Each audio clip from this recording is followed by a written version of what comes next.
Insiders, and man, are we excited to be here today.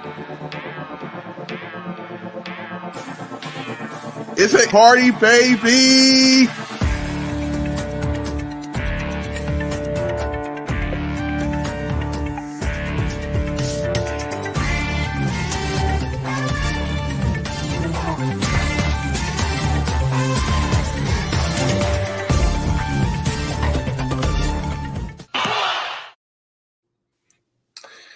What's up, guys? It is Saturday night, and as a very popular guy once said on a Saturday night back in the 70s, just watch the hair. You know, I spend all the long time on my hair, and he hit my hair. Yes, you should be dancing. It's Saturday Night Live, but you are here with us, and that's even better. Welcome, guys, to our first Saturday night episode of The Insiders. Of course, I'm quoting Saturday Night Fever, probably the most famous movie with Saturday in its title, I would imagine. But as always, with me is my co-host, Jeff. Jeff, big show, man. As I said on Twitter, big show. We needed to use Apple Notes for a script, and we've never done that. So, what a big show tonight we have lined up, man. Yeah, there's so much stuff that obviously we couldn't fit everything, but we fit a lot. There's a lot of stuff there, but there's a lot going on, good and not so good. So we'll weigh in on it. Yes, we definitely will. So, quick bit of business. All right, so let's get to what we've got coming up. Obviously, tonight is Saturday night, and Saturday night's all right for fighting. Yes, it is, Big Dan. But we are, of course, here for our first podcast on a Saturday. We will be doing this every single week, and there you see our schedule up on the screen. So, after this tonight, the next show we will have will be Abby's Window, which is on Monday at 6 o'clock p.m. Eastern Standard Time. Now, I know we mentioned Raw, and we may look back into that, okay? We may look back into that a little bit down the road, though, because work commitments and things like that have to be worked out. So we may look into that. I know you guys all asked. You guys had a great time with the Raw stream, and we really appreciate that. And we will definitely revisit that in a little bit. So, kind of put that on the back burner a little bit for now, but we will revisit that in a little bit. And then, of course, on Thursday, we have our Impact Wrestling stream, which a lot of you came out to, which we thank you for. We had a lot of fun doing that. And then we had our new show called After the Impact. If you didn't catch it, we stuck around for about maybe 40 minutes or so after the show and just kind of talked all about what happened on Impact and what we think's coming up and things like that. And, of course, that's a non-PG stream, so you can kind of let loose during that one. And we had fun with that as well. And then this week, we will bring back an old show. So Hot Tag will come back this week with Jeff and Brandy. I think they're talking about Ron Simmons. Am I right? Yep. So there you go. We will talk about Ron Simmons. Damn! We will talk all about him this week on the Hot Tag. That is Friday at 6 p.m. Eastern Time, back in its old slot. And then we will be right back here again next Saturday on the Wrestling Podcast. Rebellion is coming up soon as well. So not that far off now. We will be going to Impact Rebellion, and don't forget to come out and watch us for that. And that's going to be a huge show, dude. It's next Sunday. Yeah. So next Sunday, we're already right back to a pay-per-view. So crazy, isn't it? Crazy. All right, let's welcome some people in and get down to business because we have a lot of business to cover. Wally is here. Hello, Wally. Nathan Salas says, hey, Jeff and Joe, what's up? JP Belastin says, hey, yo. Kevin Correa, hey, what's up? Jen Carter, hey, Jen. J Hub says, what's up? Cheese Whiz, good evening, everyone. Butterspark says, hey there all, and hey there insiders. Big Dan, everybody got the popcorn ready. Yes. Cheese Whiz says he's got his sparkler, so he's ready for a death match, apparently. I had to. Lennon says, hey everyone. Sean, what's up, Sean? He says, what's up, everyone? Hope everyone having a nice weekend. Moda alert. Moda is here. Hello, Moda. How are you? James Chadwick is here. What's up, man? Azan is here. Hello to you. We have, let me see if I missed anyone. Moda says, just saying hi. I'll still be around the community, but I may be done with wrestling for a while. We'll see. Oh, well, Listen, man, don't let all the negativity get you down. And we'll talk about that a little bit on our show, I'm sure. But don't, there is so much negativity surrounding it. Don't let it get you down, especially after WrestleMania and the week that we just had. We're doing well, Azan. Thank you. Eric Travis is here. Hello. Gene is here. Hello. Amazing Guy is here. What is going on, Amazing Guy? Trex Eddie is here. Edie. Big Dan, of course, is here. Sean Rousset is here. What's going on, Sean? Chris is here, says so much stuff. Yes, that pretty much describes the title of this episode in a nutshell. Randy Sam, Jeff and Joe, did you see boring Ryback exhibit? Yeah, that was ridiculous. That was funny. For him to put a poll out and ask where people want to see him was just asking for trouble. So yeah, that dude that he does anything anymore. If I were you guys, I just wouldn't even bother with it, because that's the best thing you could do is just ignore the dude. C Wrestling is here. What's up, C? How are you? Chad Schrader is here. Hello to you. Rusty Shackelford is here as well. Hello, Rusty. And there's Hayden Garrett. Hello to you. All right. So we welcomed everybody in. We got to get down to business because, like I said, we have a ton of stuff to talk about. So, Jeff, where are we starting off the show? All right, here comes the news. A little bit of breaking news. Awesome. There you go. So we're starting with Impact, and why not? I mean, we're only we're a week away from this pay-per-view, which is being touted as a big, big deal. I think they're going to get a lot of eyes on this.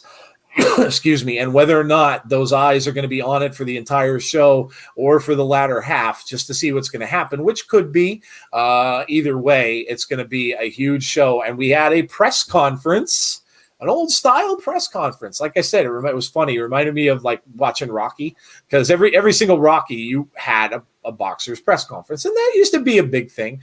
You guys that are into fighting and stuff like that, they still do that. They have the weigh-ins and all that kind of stuff, and the guys kind of sit at the table and they confront each other, and that's what happened here. Kenny came in and kind of, he pretty much bashed. He bashed.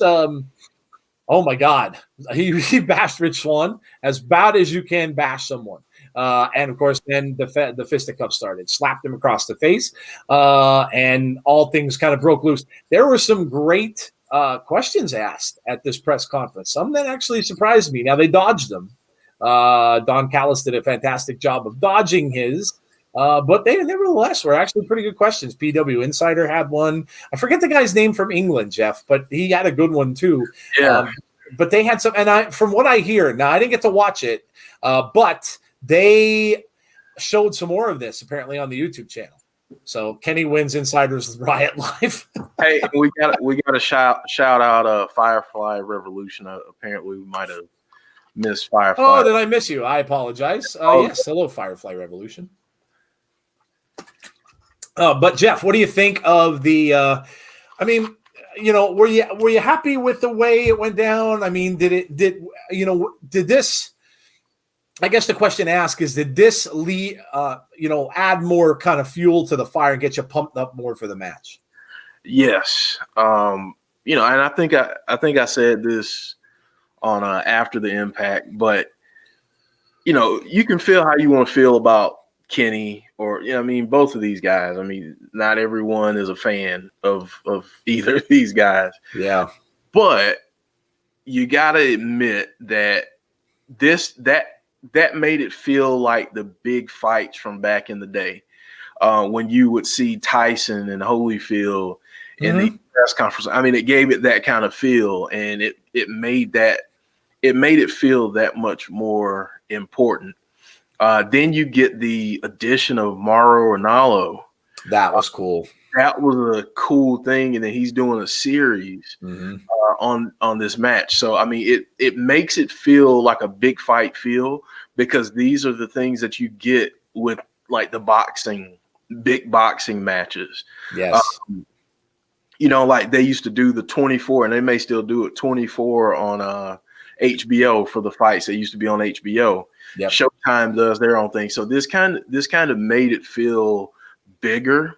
It's making me look forward to it even more. Yep. In terms of who's going to win, I thought it was very interesting that they said we are definitely getting a finish. So I think we have to be mindful of what we get there. I know someone said something earlier about Moose. I wouldn't be surprised if people tried to get involved in this thing. Yeah. No, especially now knowing that there's going to be a finish. That lets me know that maybe, just maybe, we're going to get some outside interference, and it's not going to affect the outcome in terms of a DQ or a non-finish. So I'd keep my eyes on that. Yeah, I would agree. I wouldn't be surprised. I mean, these kind of things go on, and then you might get interference, and then the match continues, and you just get a crazy finish and stuff like that. I wouldn't be surprised at all if that happens. But yeah, look, I mean, everybody's talking about Don Callis as yeah, I mean, look, the guy's just trying to be a slime ball, and that's exactly what he's doing. Yeah. And I keep comparing it, but this is what it reminds me of. He's Bischoff to Kenny Omega's Hogan. That's exactly what it reminds me of. When that whole, you know, I mean, I know you had the outsiders. I know you had Hall and Nash in there too, but Hogan was the leader and Bischoff was the guy who was providing all the clout. So, you know, he was the one who spoke for Ted Turner, supposedly, right? You know, during the Angle. So that's what it reminds me of. And I think that that's kind of what they're trying to do. And to me, they both accomplished what they needed to accomplish.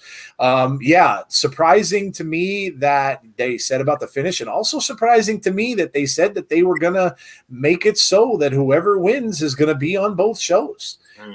Because that was a big question that was going out there. Like, what happens, you know, okay, if Impact loses their title, where the hell's their title going to be? Right. So apparently whoever's winning is going to be on both shows. So that was interesting as well. But yeah, look, I think the hype is real. I think that, you know, you've got one more show. You've got a go-home show this coming Thursday, which, of course, we will be streaming, so don't miss that. And we'll see what happens on the go-home show. We'll see if anything else goes down there. But the Rebellion card looks absolutely amazing besides this match. So I think it's just going to be a great overall night, and this one's going to cap it off, and there's going to be a lot of eyes on this, man. Yeah, man, this is going to be big, and we'll talk about this card a little bit later on in the show, and the historical significance of it. But this is going to be a great night of wrestling. Like I really, really think this is going to be a great night. I do. I mean, even if you took this match out of it, it's still a great card. Yeah, I agree. So this just elevates it a little bit more. So yeah, I mean, this is going to be a great night of wrestling. C Wrestling saying, I see a screw job coming. Tony Khan can't be trusted, character and real life. He's going to screw Swan and go back on his word and take the Impact titles. That's interesting. Yeah, that's an interesting point. Yeah, certainly possibilities. Yeah, I mean, you don't know whether he's you know, given his word, whether he's just going to say that that's what it is, and maybe you get a big feud then with him and Scott D'Amore, because then maybe he screws over Scott, and then maybe Scott's not happy about that, and that leads more to you know, the whole angle of company versus company. Yeah, that could do that. I think something else that's interesting, and probably no one wants to hear this, and I don't even really want to throw this out into the ether, but I'm going to, just because it's fun. Tony Khan, for people who think he doesn't, watches a lot of WWE. He watched a lot of WWE growing up. Yeah. I would not be at all surprised if at some point this turns into a Scott D'Amore versus Tony Khan thing, like they used to do with Bischoff and Larry Zbyszko and all those folks, because I think that Tony Khan is such a fan of wrestling that he'd want to do that just once, maybe. Yeah. But yeah, I just, you know, I hope that, I think for the sake of, well, we'll talk about that later. We can go into that later. Well, there you go. But yeah, so we'll discuss this a little bit more, because we have another section of the show that we're going to talk about a little more with. So next up, we have the end of the Wednesday Night Wars. And obviously, Jeff, it was a win for both sides. We had AEW with, what was it, 1.27 million, I think was the number. Their ratings on Wednesday. And then, of course, NXT had good ratings as well on Tuesday. So it just seems that looking at both results, that it seems like it was the right move. It seems that fans are happy. I mean, we'll see how it goes. This is just week one, and, you know, both of them had hyped it up strong. I mean, NXT was coming off of a takeover, so that is going to attract more people to that show. And AEW really hyped it up as well with Mike Tyson and with the other matches and stuff that they had. So we'll see as it goes. I'm sure maybe the numbers may come down a little bit from what they were, but I think overall, I think it's just good for fans. It was great to be able to not have to tape one and decide which one to tape and which one not to. And then, like I said on the show last week, who knows whether or not you end up watching that anyway. I can't tell you how many things I have on my DVR that I never end up watching anyway because I'm either too tired or just forget about it. Yeah. So it's great not to have to do that. And I think that separating the two of them, ending this ridiculous war anyway, was just the right move on both angles. I agree. I think that, you know, we win as wrestling fans with this move. I mean, there's wrestling on every single night of the week. Yep. And there are different options. But I want to tell people to pump the brakes just a little bit. I think a lot of people tuned in because, you know, both were split. And I think AEW probably got a lot of new eyes that are normally glued to NXT and vice versa. So Trex Edie said that. But let's see what happens this week and next week. If AEW is around that million mark again, then they're going to be solidified in that mark and probably only go up. But if they fall back down to like 700 and something thousand, like they've been known to do, and fluctuate, then that's kind of problematic. But I don't think that'll be the case. But, you know, I just caution people, like, don't go throwing ticker tape parades or, you know, planning big fireworks celebrations. I had to. I'm sorry. Don't do that just yet. But, you know, I think this is going to be a good thing, but it's definitely good for wrestling fans, good for both companies, and for the love of all things holy, people on Twitter, shut the F up about ratings and demos and all that stuff, because I don't give a crap, and a lot of people don't give a crap. So let's just enjoy wrestling. Yeah, I totally agree. And look, yeah, you're going to see changes just because these shows are going to go up against things eventually. They're going to go up against sports games. They're going to go up against things like that are eventually going to take people's eyes off of them. They both got a night where there really wasn't much going on. You had some NBA basketball and stuff like that, but it's not playoff time. It's not any of that kind of stuff. There's nothing really big. So they're going to be Tuesdays and Wednesdays where there's going to be playoff NBA. There's going to be hockey. There's going to be other stuff that's going to take eyes off of it. And when that happens, it may come down a little bit. So, but yeah. But again, like I agree with Jeff here, and I agree with his statement about Rusty. Did I say tape? I'm just so used to saying tape things from VCR tape days. Yes. I still tape things. No. But anyway, yeah, I agree. I think this is just good for fans overall. And I think it's great that, you don't have to make that choice now. You could just watch what you want to watch when you want to watch it and enjoy it. And I think it's great for fans. Hello, Conrad. What's going on, man? How are you? Conrad stopped in. Noob and Company is here. How are you? I hope you are well. But yeah, I think it's a win-win. I did from the beginning. I didn't think that it was smart to start this way. And like Jeff said, too, I'll echo that statement. If I ever hear the damn word demos and demographics anymore, I'm going to flip out, because I never gave a damn about that word leading up to this. Yes, I never gave a damn about that word before. Now, that was in just with regular TV and not even with wrestling. I couldn't care less. Like, I just watched the show because I liked it. I don't give a damn about ratings. I mean, there's people, even with shows that I watch, like I still watch Walking Dead, right? And I know people have said that jumped the shark 3 years ago. I don't care. I like the story. I'm still invested in it, and I don't care what the ratings are. I don't care. Well, their ratings suck now. Who cares? Like, what are ratings other than what somebody is calculating how many people have watched? And who cares if you like it? Watch it. That's simple. Simple stuff. Real simple. Well, yep. We mentioned them, but obviously NXT had a big rating as well. Yep. And as I'm saying, I didn't even try with the sound effect. I tried. I heard it. I heard it too, but hey, it's all good. But NXT got a big rating as well, but we got a surprise or a couple surprises, and then a debut. We did. Who was excited to see Kushida win the title? Yes.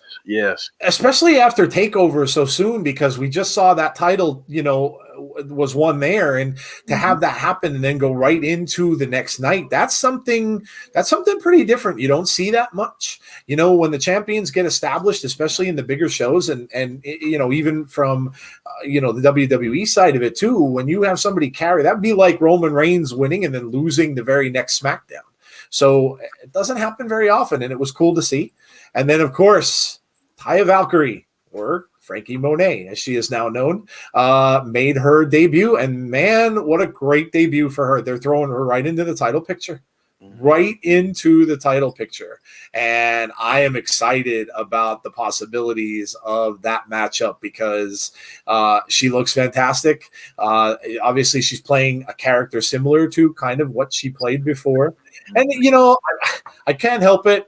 I was looking at some of her tweets, and there's people bitching to her too. They're like, well, we don't like this new character. We don't like this dog, and we don't like that. And she's like, just chill. Like, this is the first time I've been on TV. It's like, come on. Like, it just drives me crazy. It drives me crazy. This is a debut of a character who came from Impact Wrestling. What do you think she's going to do? You think she's going to come and be the same character that's on Impact? You can't do that, guys. That would be like if Bray left the company and went to somewhere else. He can't carry that Fiend character with him. That's just how it is. These companies sign for those characters, and they don't go anywhere if that person leaves. So it's so stupid. But it was great to see her, and I'm really excited to see her in that title picture. I think that is going to be amazing if that's what that builds up to, and she gets a title shot right away. And look, we talked about this, like how, bringing her into NXT was a little odd at first because it's kind of like, but look, I don't know, because it just seems like almost like Karrion Kross, where they took her, the amount of experience she had, and they're playing that right into an angle. And I think that's awesome, Jeff. Yeah. I mean, again, I don't do this often, but I'm going to do it now. When we first found out that she signed with NXT, I said she's going to be in the title picture upon her arrival. Just saying. We need a Jeff called it button. We don't. But I mean, for me,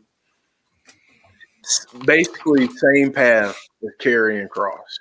Yeah, coming from Impact Wrestling, hot there. Yep. You're not gonna bring them down the card any. I mean, it would be crazy. Just like MSK. Coming over there and being inserted right away into the Dusty Cup. That was the perfect way to do that. Yep. Why? Because people already know about them. They're already stars. They just wanted a bigger platform, they felt. So why bring them down the card? Why bring them down to have them go back up? They don't need to go that route. Nope. So she's going to be a star there. I loved her promo. Love the fact that she interrupted Raquel right away. I'm ready to see that match already. Sign me up. But here's another thing. I saw a fan, and I swear we're going to come up with another word for some of these people. And troll is not appropriate at this point. Yeah. troll is not appropriate because that's an insult to trolls. But but this guy said to her, "Oh, I hate the name Frankie Monet. WWE creative sucks." And she simply replied, "I actually came up with the name. Thank you." And that's what, like, a lot of people, and don't worry, if you're not a fan of WWE, just give us a little bit. We're going to go in on them too. Don't worry. But, people give way too much credit and way too much blame at times to WWE. It's like, okay, you don't, I get it that most of the time the creative team helped them come up with a name or a persona, but someone with the resume of Taya Valkyrie, do you think they're just going to come in and dictate what she does right off and she's not going to have any input? Let's be a little more, little more intelligent about it than that. But yeah, I'm so glad she's there. And you know what? The shock of the night was Kushida winning because like you said, we just had that great match between Jordan Devlin and Santos Escobar at Stand and Deliver. Yep. And basically unifying the titles because both were champions in a way. Devlin never lost it. Yep. And you just had that. So you're like, okay, Santos is going to hold on to the strap for a while. And it didn't happen. And that was the shock of the night. And honestly, kudos, because Kushida has been killing it. Yeah, he has. Anyone that's been watching NXT knows that Kushida has been killing it. Also got to say this too. Dexter Lumis. Love that dude. Yeah, I do too. Love that dude. So yep. It was a great, NXT for me is always really good, but it was just great on Wednesday and Tuesday, sorry. And I hope that the newer people that just tuned in for the first time start to stick around because it really is a great show. Yeah, no, I agree. TakeOver was fantastic, as they usually are. And then to follow it up with some stuff like they did, they could have just buried it and been like, yeah, we just did this big takeover now. We're just going to kind of half-ass it and just throw out some some stupid matches that really no one cares about. They didn't. And, so kudos to them. It was their first show on Tuesday, so they wanted to impress, very much like AEW did on Wednesday, and I think they did. And, yeah, I echo the sentiments about Taya. I like Taya in Impact. Taya won my heart during Talking Shop-A-Mania. Absolutely. If she didn't before. And, of course, Wrestle House as well, because she was kind of in charge of that whole thing. But, she's going to absolutely kill it there. We wished her well from Insiders. We got a like from her as well. So that was awesome. I think she's really going to be a presence up there. And, man, I really don't think it'll be far out where she makes it up to the main roster, and you could already start fantasy booking some stuff with her. Could you imagine like her and Rhea Ripley oh my goodness. I don't think it'll be too long. Just like people said about Karrion Kross, I don't think they'll be down there very long. And I think they'll make their way up, and it'll be exciting to see who they pair her up with, because I think it'll be great. But there you go. I gotta say this before we move on. And in true Tommy Dreamer fashion, never breaking kayfabe, someone said, "We all know that that's Taya Valkyrie. Why did they change her name?" He said, "That is not Taya Valkyrie. Taya Valkyrie is locked up for the attempted murder." Bravo. So there you go. There you go. Never break character. Gotta love Tommy Dreamer. Tommy's awesome. Chad Schrader says, "It stinks I'm getting old and can't remember family members' names." Dude, please. I don't want to talk about getting old. Dan said, "I would love to see her stay. And then when Miz and Morrison split, we get a couples feud. Kushida versus Swerve Scott could be one hell of a match down the road." Yeah, dude. Yeah. James says, "Loomis is a pure psychopath." Yes, he is. I love the love angle, though, now with him. It's almost, I love it. Yeah, it's almost like Frankenstein, like Frankenstein. I dig that. I think that's great. Leon Ruff seems like he's going heel. Miz and Maurice versus Morrison and Frankie. Yeah, Miz and Maurice look like they're going to be a team. It looks like Maurice might be his valet, which is really interesting. I kind of dig that too. And Morrison did not look happy one bit about that. So that could be the start of something, might be the start of a Miz versus Morrison thing. And did you recognize that Johnny was a little too familiar with her on Monday night? So, Yep. There's something brewing there. Yes, there is. There's something brewing there. Conrad said, I'm a Swerve Scott fan, dude. Should be higher on the card. I believe you'll get there. Yeah, I do. I agree with you. All right. So, Jeff, what do we got next? We got to talk about NXT TakeOver Stand and Deliver, the 2 nights that they gave us as wrestling fans. Everyone pretty much was saying before this started that after the weekend was over, that the one thing that's going to come out of the smoke and be talked about more is going to be NXT. And I can't really argue with them. As fun as WrestleMania was, and as big of moments as we did get from some of the matches, I mean, we all, when we watched these together, Tazzy, ourselves, Jody as well, we all agreed that NXT was the winner. And it was a hands down winner. When I look back at those 2 nights, there weren't any. I can't literally look back, and I watched a couple of them over. There weren't any matches that I didn't like. There weren't any matches that didn't give me some great moments in wrestling, and there wasn't anything that kind of turned me off. There wasn't anything that made me upset. There wasn't anything that I got that I was like bored. And I'm like, I can just fast forward through this. There wasn't any of that.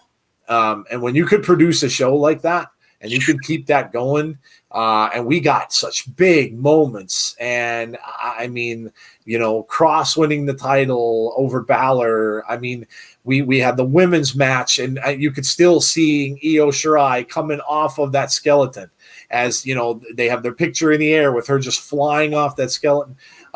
Big moments from this pay-per-view. And some are saying, and we're not the only ones, some are saying that have watched NXT faithfully, that this, in their mind, was the best NXT takeover. And that is a big thing to say, because there have been some really great ones, but everybody is saying that, man, they killed it. So, and I can't argue with that. No, I mean, let's just go ahead and address the elephant in the room. Stand and Deliver was better than Mania. Let's just say it, because it's true. I will say that night 1 was on par with NXT. Yeah. But overall, it's not even close. Yeah. There was not a match on either night that was okay, well, now I can go take a break and go to the bathroom. Yep. Or let me go get some more snacks. There was not a moment like that on those 2 nights, number 1. Number 2, every single performer killed it. Yep. Everybody.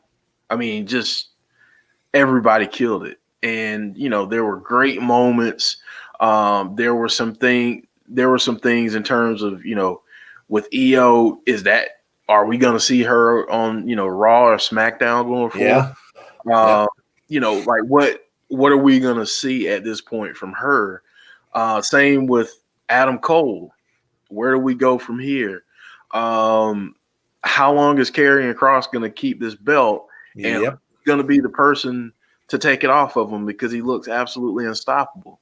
So there are a lot of things that they did great, and it absolutely stole the weekend, period. It was not even close. There were great moments at WrestleMania, and we're about to talk about that.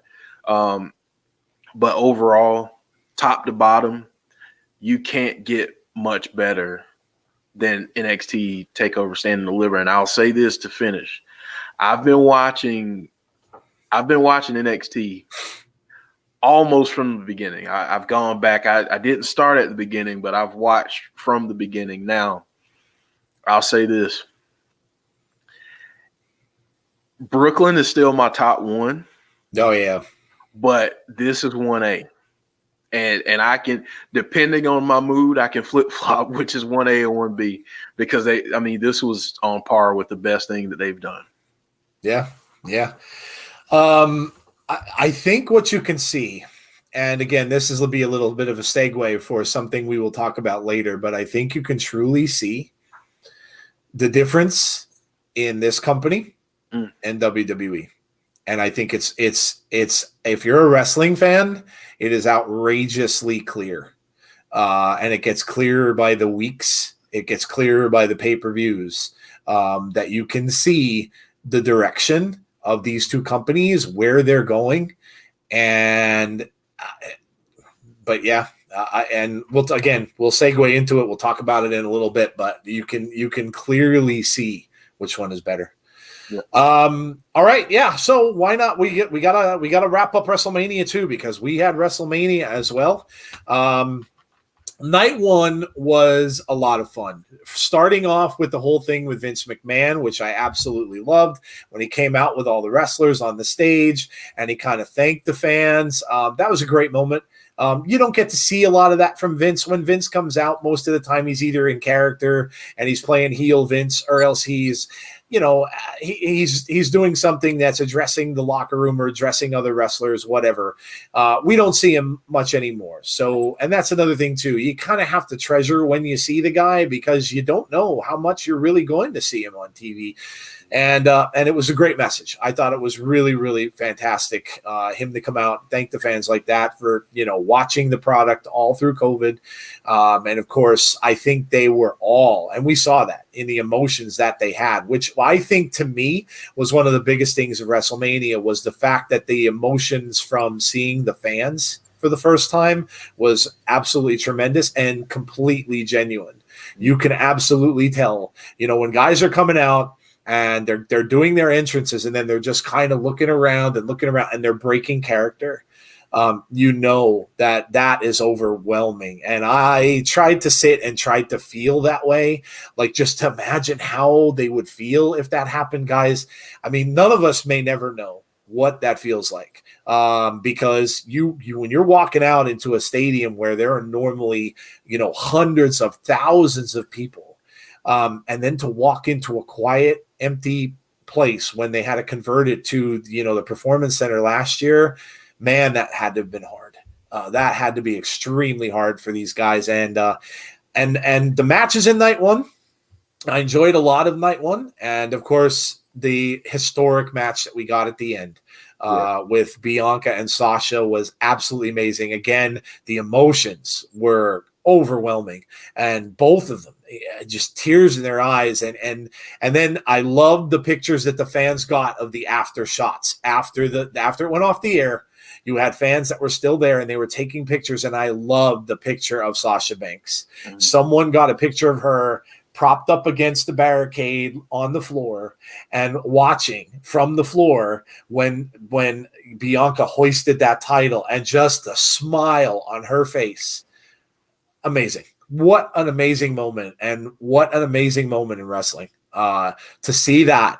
And then obviously later on when Bianca came out with Montez Ford, again, when he hugged her backstage, I mean, this is raw emotion, guys. This is real.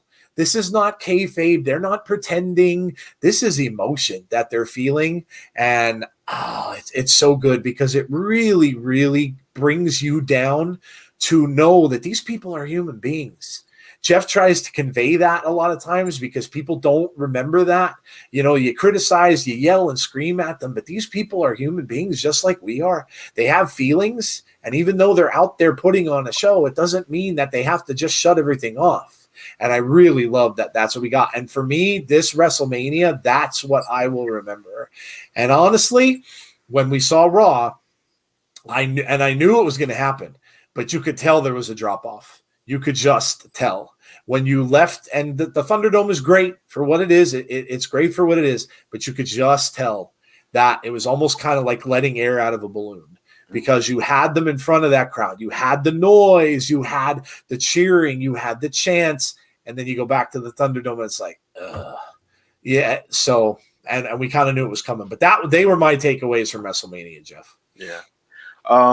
yeah, that moment, that match for me was so historic. And I mean, the moment in and of itself was great. Yep. But the match was great. It's not like they had this great moment or great history being done and then they went out and did had a crappy match. No, it was a great match. That moment, like you mentioned, of Sasha was just, it's amazing. And this is what I want to say to people. Because yes, I do try to say that a lot because I think people get caught up and they think that they see these hulking figures on TV and they do all these great things and they're playing a character and they forget, like, this is a person just like me. They bleed, they feel just like I do. Yep. So yeah, I try to get that across, but it was so good to see that in those moments, real emotion. Yep. And for the people who are like, well, I don't get the finish because Sasha should have won because she's now 0-6 at WrestleMania. Who gives a flip? I know. Like, who cares? Honestly, you know who really showed that they didn't care about that? Sasha Banks. So if she doesn't care about it, then you shouldn't either. Yep. Like, I just don't understand why people are so stupid with that stuff. Because it's like, okay, there's only one Undertaker. And they ended that streak. So what makes you think that they're going to start another streak for someone or give someone a win just because they're winless at WrestleMania? Like, think logically. Yep. The other thing that I'll say, other than the Fiend and everything on night 2, and I thought the Edge, Daniel Bryan, Roman match was great. 2 things I want to mention. I'll start with the first being Bobby Lashley and Drew McIntyre tore down the freaking house. Oh yeah, they did. That's a big man match. That's one of the best big men matches I've seen in a long time, in a very long time. Yep. One of the best matches, period. Like, the physicality, the storytelling, the psychology, everything was great in it. I cannot get past recapping WrestleMania without giving props to Bad Bunny. Oh God, yeah. Yeah, absolutely. For people saying like, oh, well, celebrities don't need to be involved. If they're going to put the effort into it like he did, I'm all for celebrities showing up because that dude tore down the house. And you could hear all of the other WWE superstars, current and former, giving him his props because what he did, the performance he put on, let's think about it. He was the primary person in that match for the majority of it. Yep. I mean, he had the hot tag with Damian Priest. Mm-hmm. He had the hot tag with him late in the match, but for the majority of that match, he was taking the bumps. He was doing the selling. He was doing all this stuff. So you got to give props to Bad Bunny because, I mean, this dude, he really showed, like, this is what it's supposed to look like when you're passionate about something that's not in your wheelhouse, but you want to be respectful because you're going into someone else's playground. Yep. Oh, absolutely, man. And I love the send-off that Triple H and NXT gave him too. When they showed him, and Triple H hands him the briefcase and then he goes off on the truck and now he's going on tour. Mm-hmm. I wouldn't be surprised if he came back. I would not be one bit surprised if he came back down the road because, I mean, this is going to be a change, I think. And look, we all ask for changes. We all ask for changes for the good, don't we? And I think this is going to be a change. This is going to be an eye-opener because now these celebrities that they get on Mania are going to have an expectation set. You're not going to see people just come in and just be like, blah, I'm not going to do anything. I'm just going to stand around. That's not going to happen anymore. Because now there's an expectation set for these guys, and they're going to be like, you know what, we've got to do better with you than we did with Bad Bunny last year. I mean, everybody was groaning and moaning when he said, "Oh, Bad Bunny, it's another celebrity, blah blah blah blah blah." We've seen this before. Well, obviously not. So yeah, absolute kudos to him. We got a stunner by Kevin Owens. Yeah. A stunner heard around the world, which was kind of funny. That was a good moment there too. The Fiend's entrance was fantastic. Was absolutely fantastic. That entrance was absolutely amazing. Say what you will about the finish of the match. Say what you will about what happened. We all know now, because it's all out all over the place, that the match was changed. Like many others were. His wasn't the only one. The Riddle match was changed now as well. They're coming out with that. Now today there was even more news that said there were people who were sick. There were people who were in COVID protocols, and Raw had to be changed. So now the stuff is coming out. And but that entrance was absolute fire. That was one of the coolest entrances I have ever seen in WrestleMania, and that's saying something. So Bray got his moment. He stood on top of that box. That crowd was absolutely on fire, chanting, and that's why they booed, because that is hard to live up to. When you come out that way and then you lose, that's hard, because the fans are into it. They're like, oh my God, this is amazing. He's going to win. How can he possibly? And then you're shocked. Yeah. And then the first reaction is to boo. That's absolutely what you're going to do. So, it was just a fantastic entrance, and they couldn't have done that any better. That was absolutely awesome, and blew my mind. Loved it, marked out, thought it was fantastic. So look, there were great moments on the show. No doubt there were moments, and they replay them. When you watch that replay that they show on Raw, they replay the big moments. I like the drone stuff with the drones in the air spelling out stuff and to let me in, and the other stuff that it had up in the air. The fireworks were tremendous. The pyrotechnics were awesome. The pirate ship that they built, I mean, everything was great. Again, looking back at both shows, I do think that NXT TakeOver was the better of the two shows. So. Yep. All right. Now, moving on. We're going to talk about this news, and then we're going to have a special segment of airing of grievances, because then we'll be able to really go where we want to go with this next part. But obviously the news is out there that there were 10 people that were released this week by WWE. So, yes. See, Wrestling said it was nice of them to give Bo one more match at WrestleMania. Yeah, we can kind of put that to bed now, can't we? Because of the picture that's up on our screen, and he's right dead center. So much for that. Chad said my mind was blown with the Fiend entrance. It was amazing, says Letterman. The Jack in the Box with the Fiend being raised from it. Yes, best part of night 2, says Cheese Whiz. I love the Brody Lee tribute. Yes, let's not forget that. We all knew Bray was going to do something there. We knew it. Yeah, he and Brody were close, and we all knew it. And when he got his face right up into, I didn't. And the funny thing is, in the moment, I didn't know what was going on, because it was hard to, with the crowd chanting the way they were, it was hard to hear what he said. And then when you heard him say, it was fantastic. It was awesome. And what a great. Then he did the, he did the movement with the, it was what a great moment. And so again, criticize all you will, but again, see, these are the things that these guys don't remember. These are the things that they look past. And that was a fantastic moment. Yeah, the Brody Lee tribute was fantastic. So, but yes, the cuts. We talked about this a little bit during Impact, but shocked when I saw this coming across. This happened when I was in work. And all of a sudden my Twitter starts blowing up, and I'm like, what's going on? So right away I'm looking at my phone, and I'm like, oh, not again. I see the names, and then I see more names, and then I see more names, and I'm like, oh no. And I was like, not again. And it's the exact same date. Totally insensitive. Very, very insensitive. Look, I get business is business. I get it. Business is business. Sometimes that's just how it is. What we don't know is, did some of these people ask to be released? That very well may be.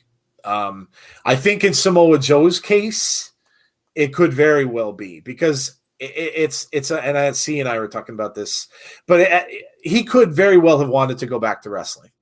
And as an employer, and this goes for football, if you guys like pro football, if you like soccer, if you like any other sport, the first thing that the employer is going to say is, I don't really think that's a good idea, and I don't want you out on the field anymore because you had a horrid injury, and I don't want to take responsibility if something should happen to you, nor do I want you to possibly really, really, really injure yourself. And that's how, so that could have been the discussion. And Joe may have said, "Hey, thanks, for the offer for the commentary position, but I really want to get back in the ring." And they may have said no, and that may have been what led to his departure. We don't know, and we won't know until after July 14th, when these people can talk and they're out of contract, then they could come out and say what had happened. I know Tucker said he's got a story, so we're going to hear a story from him. The two things to me in this whole thing, Jeff, that really surprised me. One, of course, was the Iconics. I mean, Billie Kay, listen, the whole thing with her, with the picture and trying to get in with other tag teams, I thought that was a funny angle.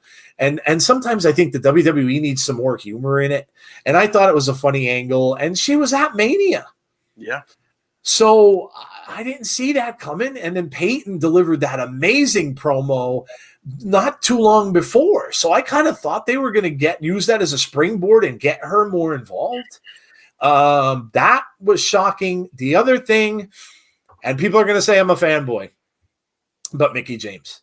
I do not like how Mickie James was let go, and I do not like how they lumped her in with a bunch of people when, to me, she's a legend and did not deserve to be let go this way. Regardless of whether somebody may have made the assumption that, well, she doesn't really wrestle anymore, so let's just get rid of her too. She shouldn't have been lumped in with this group.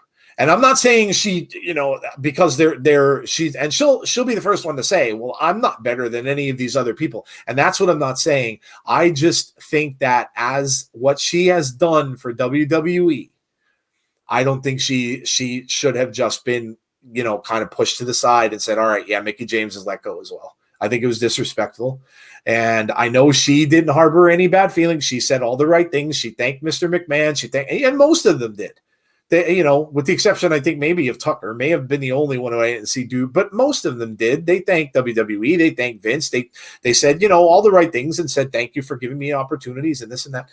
But I just don't like what they did with Mickie. And that may fuel Mickie James to go somewhere else and to prove herself again that she can still do it. And so don't be surprised if Mickie ends up on AEW. Don't be surprised but I would not be one bit shocked if she ends up back on another show. So you can let us know. I mean, who shocked you out of this group? Obviously Bray's brother, Bo, he hadn't been on TV. Let's face it. He hasn't been on TV in a long time. So Kalisto was a little surprising too, because I really kind of thought they may have been repackaging him also. And Chelsea Green, I think I feel bad for her. I really do feel for her because just when it looked like she started getting momentum, she was in the Rumble, just when it looked like she just get injured. And sometimes that happens. And, but I'm excited and I hope she goes back to Impact. I really do, because I'd love to see her there. Yeah. To be fair, she could have a pretty damn good career as a country. She's really good. I'm not a country fan, but I listen to her some of her songs. She is really, really good, and she certainly could have a career there. Absolutely. Kalisto shocked me the most. They have a cruiserweight division. Yeah. I was kind of shocked to hear his name. I would have thought there would have been other people more over him that they would let go. Tucker, I think, really had the writing on the wall after they separated him and Otis, because where were they going to go with him? And he was almost kind of like the other guy in there because he didn't have the personality that Otis does. He was kind of the quieter one. So, but I don't know. Let us know what shocked you guys. And Jeff, what did you take from all this, man? It's unfortunate when people spend their careers going after a dream, attaining that dream, and then having it end not on their terms. And that's what happened here. In terms of the most surprising, for me, Samoa Joe. Yeah. But here's what I'm going to say. WWE dropped the ball so many times with Samoa Joe. Yeah, they did. I'm kind of glad that he's not there anymore. Yeah. I'm glad because at this point, he's gonna be in the twilight of his career. Let him finish it on his terms. Yep. You know, Conrad brought up a good point. Somehow, Daniel Bryan and Edge got cleared to return to wrestle. Why not Joe? Yep. True. You know, that hurt me to my core because I've been a Joe fan forever. Yep. So that one hurt me. I hope that Joe goes back home to Impact. I really do. And I hope he's able to not only work with Impact, but also Ring of Honor, which is also a former home. And I also hope that he's able to do some crossover stuff with AEW.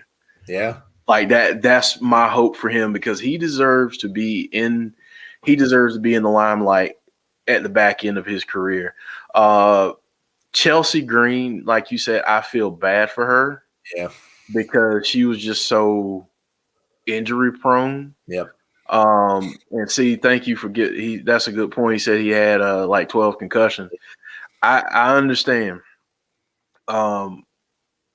Chelsea Green, in my opinion, and I know sometimes people just say like, hey, you know, I want to get a bigger platform.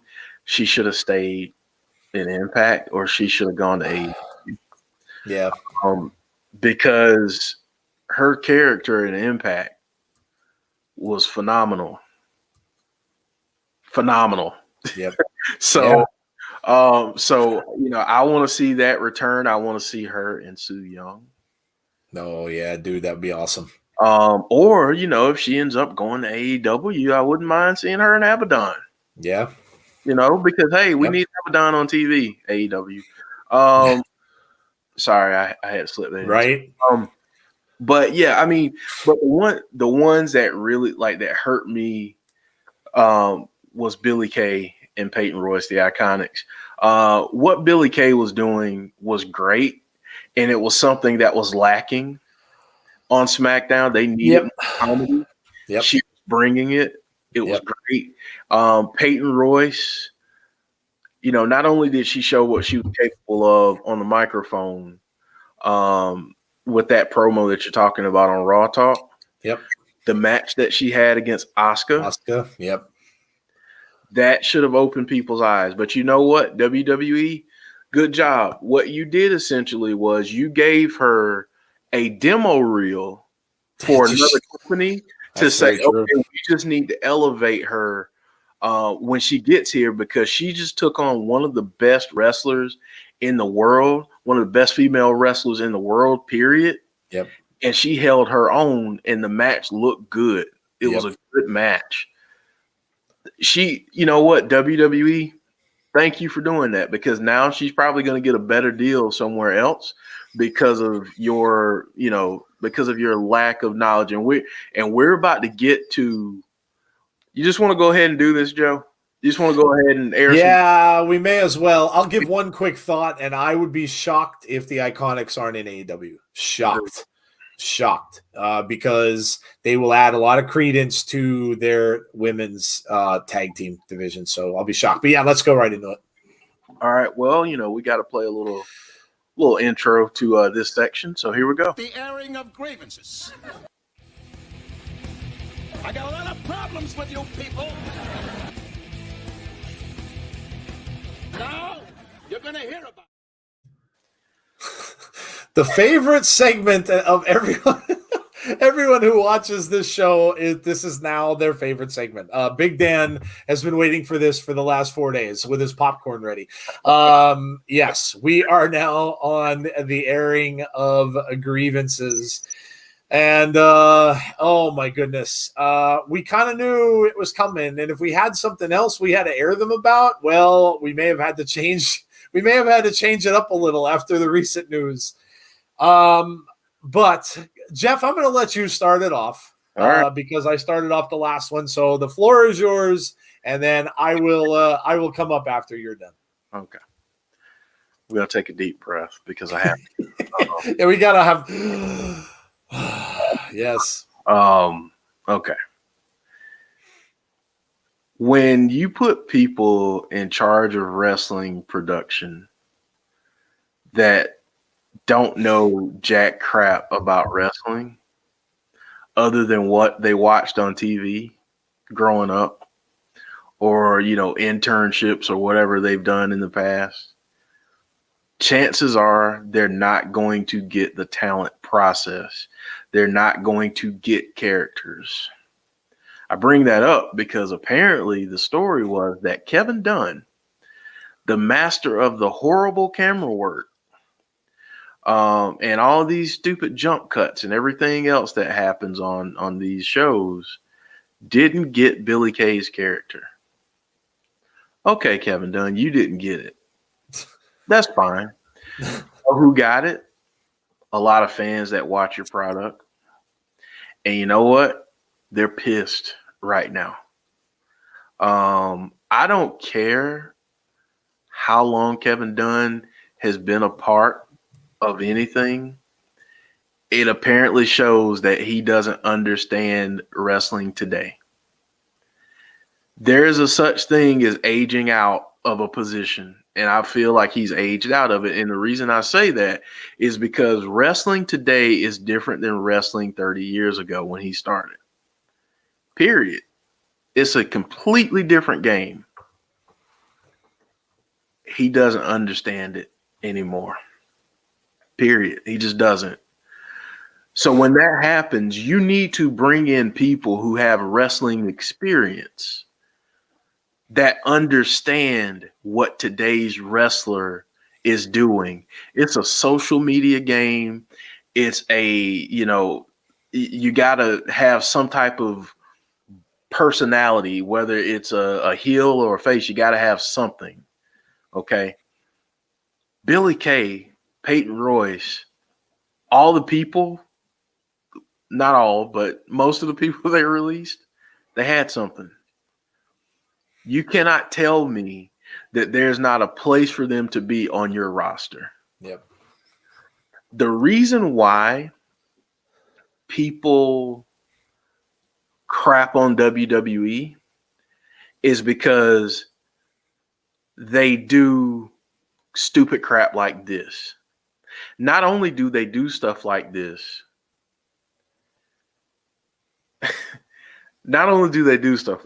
but they're callous about it. They're cold about it. Yep. How in the world do you do this on the exact anniversary of what you did a year ago? How do you do it? You know what?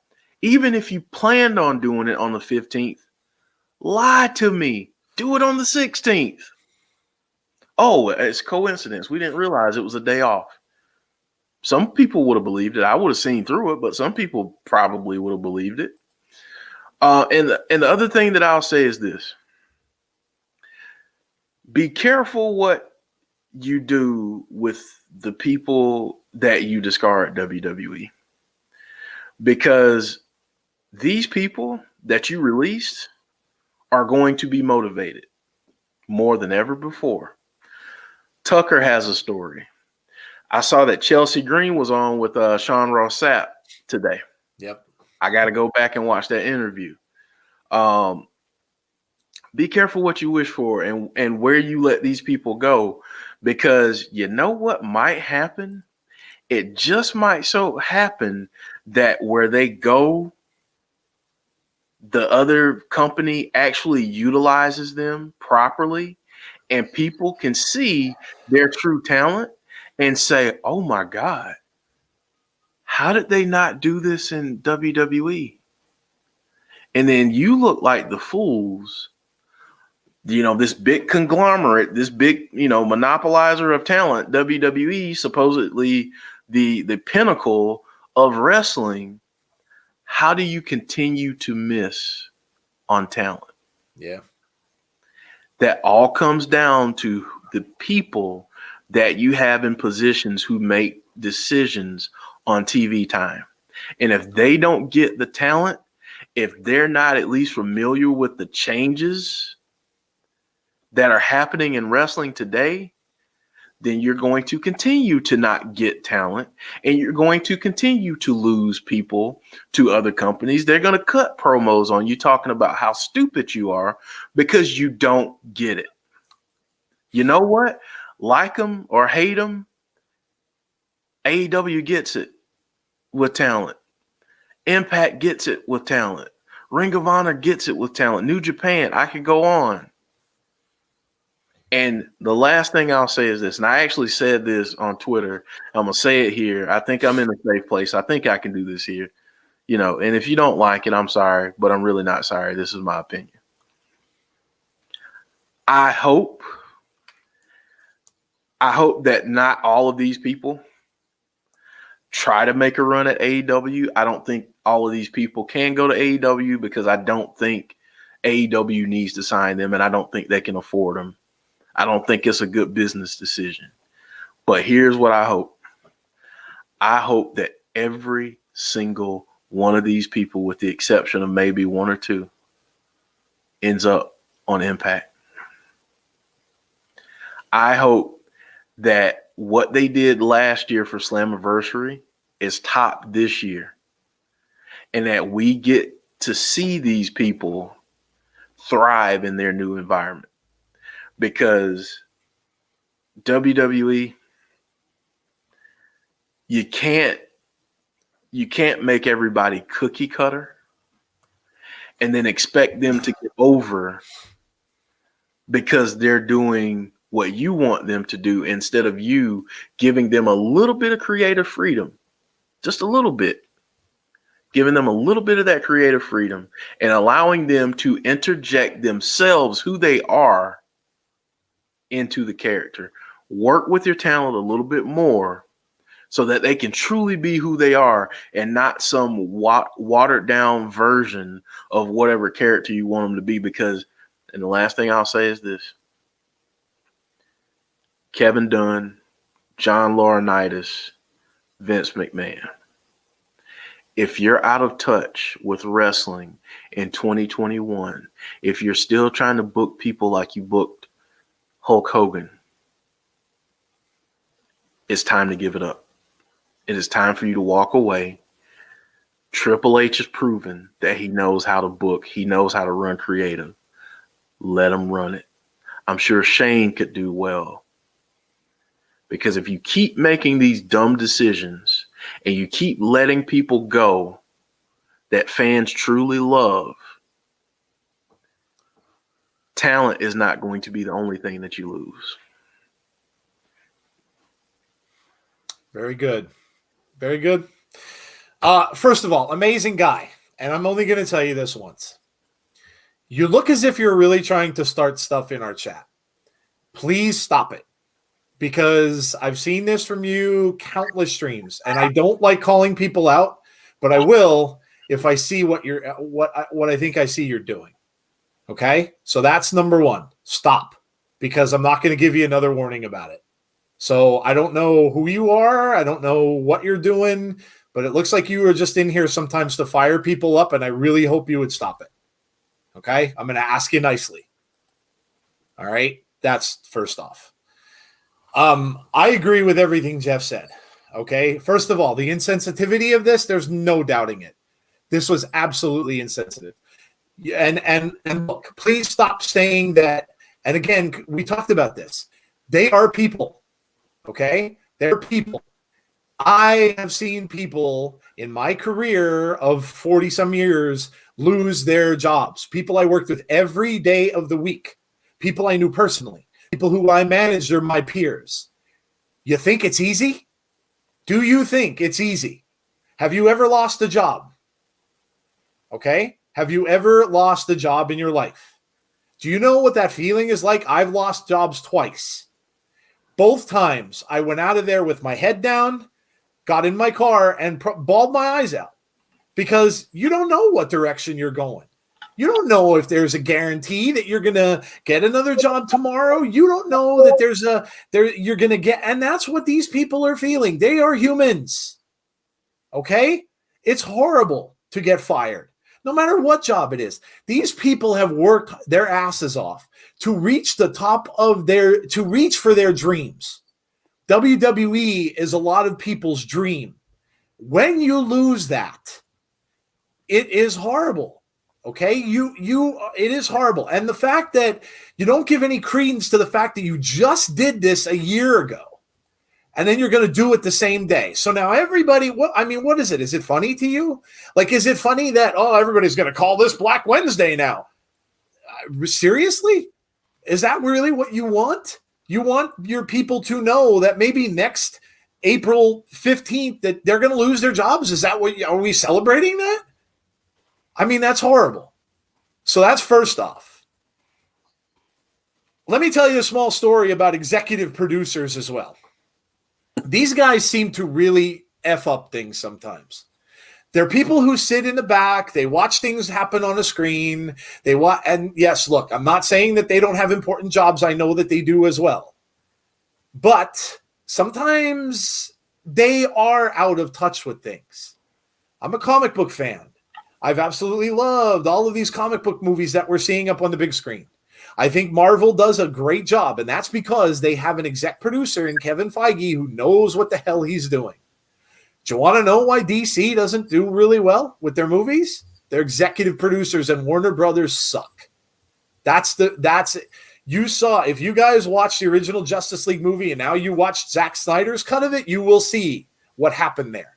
You will see why these executives get involved. They cut it to shreds. They make decisions, and they don't know squat about what their fans want. They don't.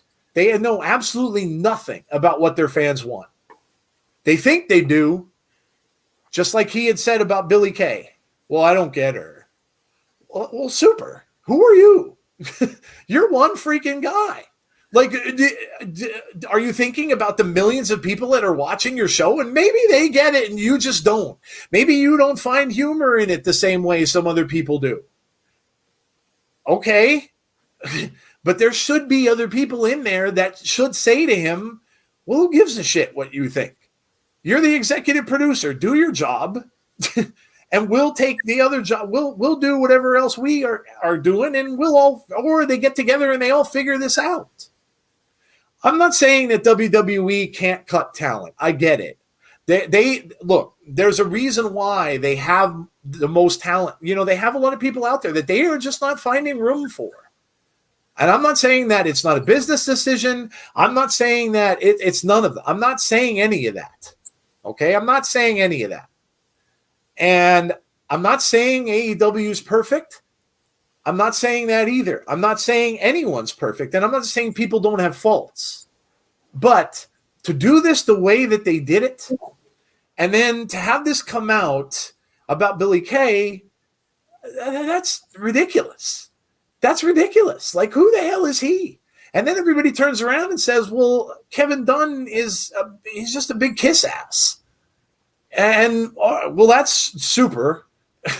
If that's the case and that's the reason why he has his job, well, you know, that's fantastic. That gives me a lot of confidence in the product. Might want to buy some Altoids, Kevin. The taste of butt, I'm sure, is not pleasant. Oh, man. It's like I said, it just, you know, you want to cut talent and stuff like that. Like Jeff said, do it, I don't know, do it in a different way, do it on another day. They could have just come up with something else and not do it on the same damn day that all these people lost their jobs the year before. Because all you're doing is, like Jeff said, you're giving now these people, and don't think they weren't. There were people on social media, friends of these wrestlers, that were saying, hey, this is going to be the best day of the rest of your life. Do you really want that as a look? And then, don't even get me started about the names who weren't let go. Don't even get me started about that, because they were trending on Twitter just as bad as the people who were let go. We all know the names, and I'm not going to repeat them because I don't want to give them attention. But why are they sitting on your roster when we all know what they were involved in, the things that they did? There is no excuse for some of these guys to still be on your roster. I don't give a damn how much talent you think they have. They don't deserve to be there. And you're going to let some of these other people go instead. Stupid. Yep. Stupid. That's it. It's just stupid. Yep. And look, I wish the very best to all of these people. And I do really hope that they can continue their dreams. I do really hope with all of my heart that they can continue their dreams. And I hope someone else will see them for who they are.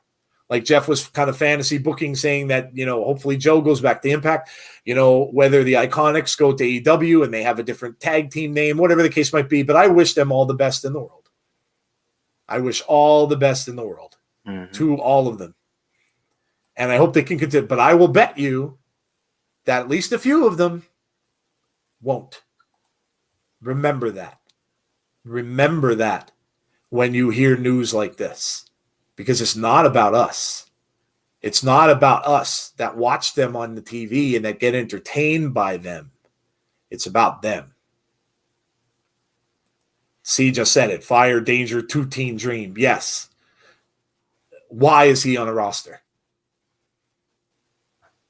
So my thing is this, and I know people are going to. Well, I'm not even going to mention that name either. Let me just do it this way.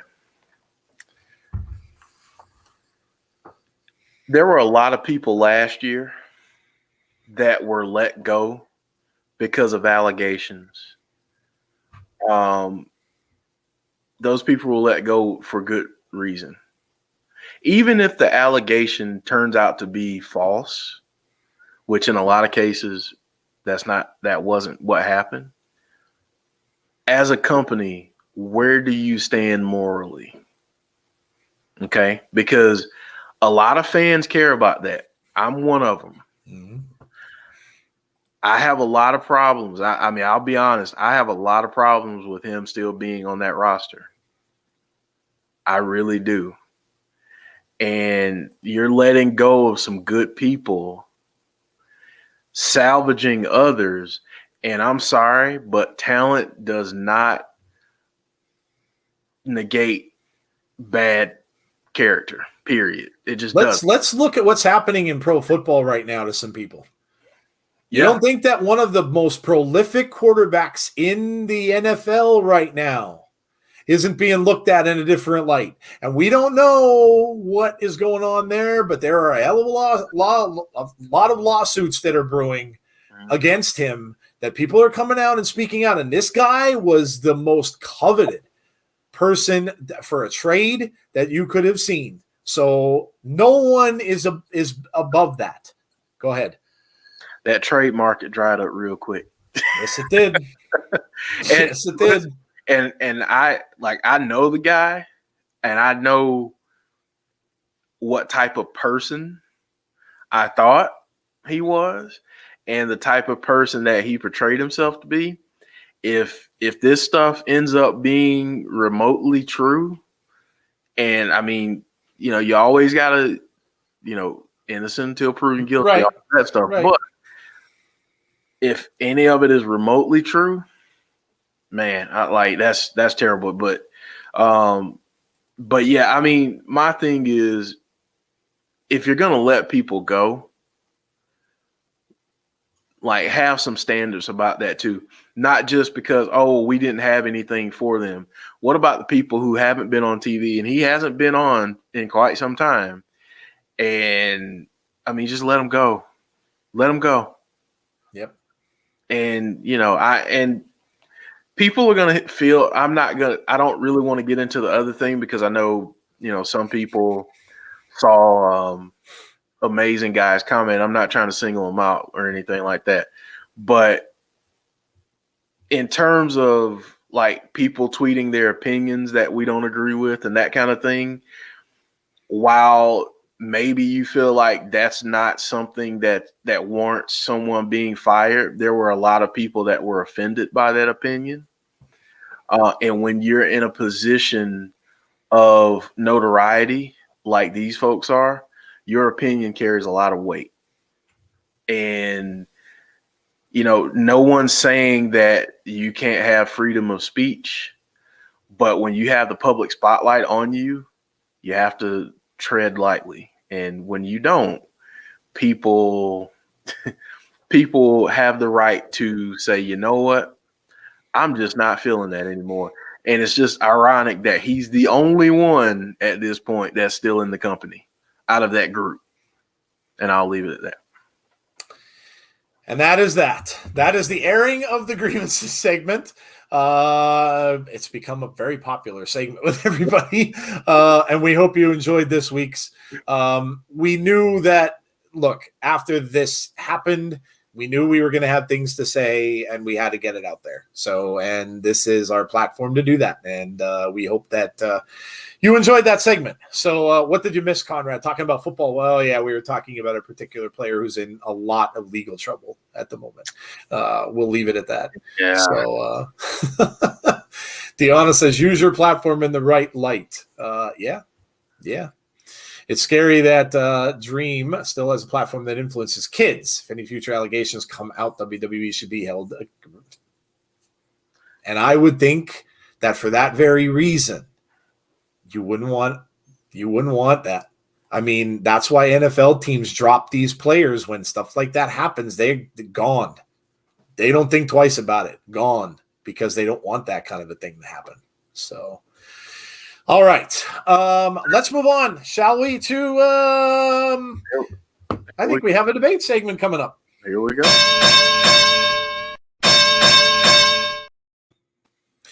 Sell or no sell segment, and we've been doing this for a long time now, almost since day one, pretty much when we've done our podcast. So always a fun segment. We will debate some topics, and you guys can give us your answers as well from the chat. Let us know what you think of our topics tonight. Let us know what side you are on.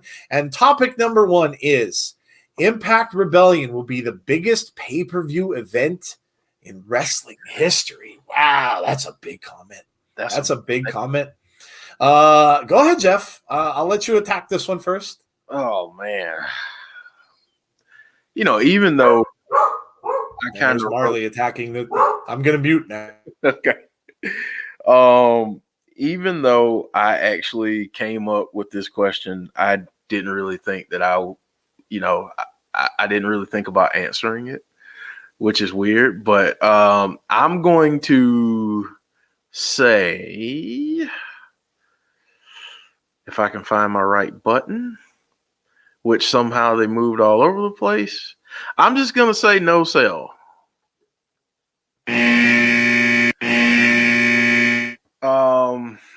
I'm going to say no sell. And the reason why I say that is because while this is a big event and there are a lot of historical things happening on this pay-per-view event, it's not going to be the biggest pay-per-view event in wrestling history. We've had a lot of events that are bigger, maybe not events that had the magnitude of 2 companies and potentially a third, and you can really say a third with New Japan, especially with Finjuice, having the championship now, the tag team championships. You've got 3 companies working together. We haven't really seen that a lot. So that's different and unique, but I don't think it's the biggest. I don't think it's going to be the biggest in history. I think that's still out there to happen. Okay. Yeah, fair enough. Yeah. Look, being a person who's watched wrestling since the late 70s, I can't possibly go there on this. And I get the ramifications behind it. Yeah, I have to no sell it too. It's opening the door to, like what Jeff is saying, maybe down the road from this, maybe this is just the start.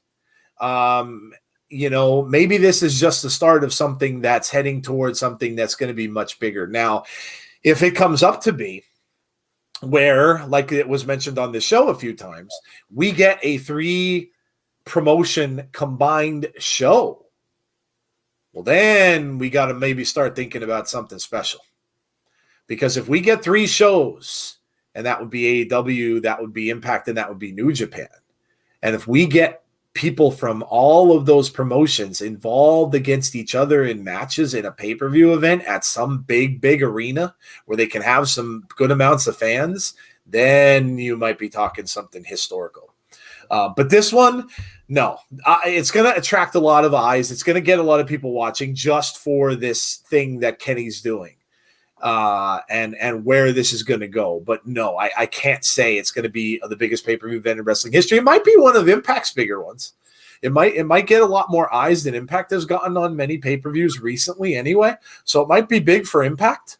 But I can't say it's going to be one of the biggest in history. But you don't know where this is going to go. It might lead to that. It might lead to somewhere down the road doing that. So I would refer you, like I think Butter Spark said, WrestleMania 1. Yeah, WrestleMania 1 was historic. WrestleMania 1 changed the game.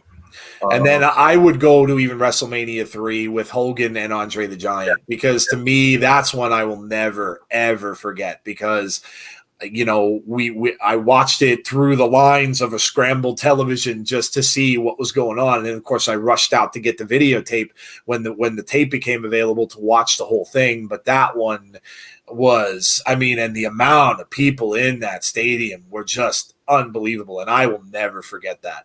I will never forget the moment when Hulk Hogan slammed Andre and pinned him. I will never forget many of the matches from that. But that, there's just too much stuff to say that it's that big. So, All right. What is our next topic, Jeff? All right, man. Next topic.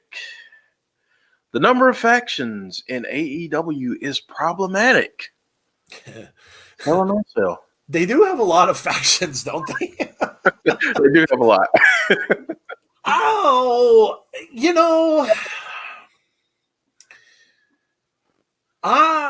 I'm going to say no sell on this, and I'll tell you why.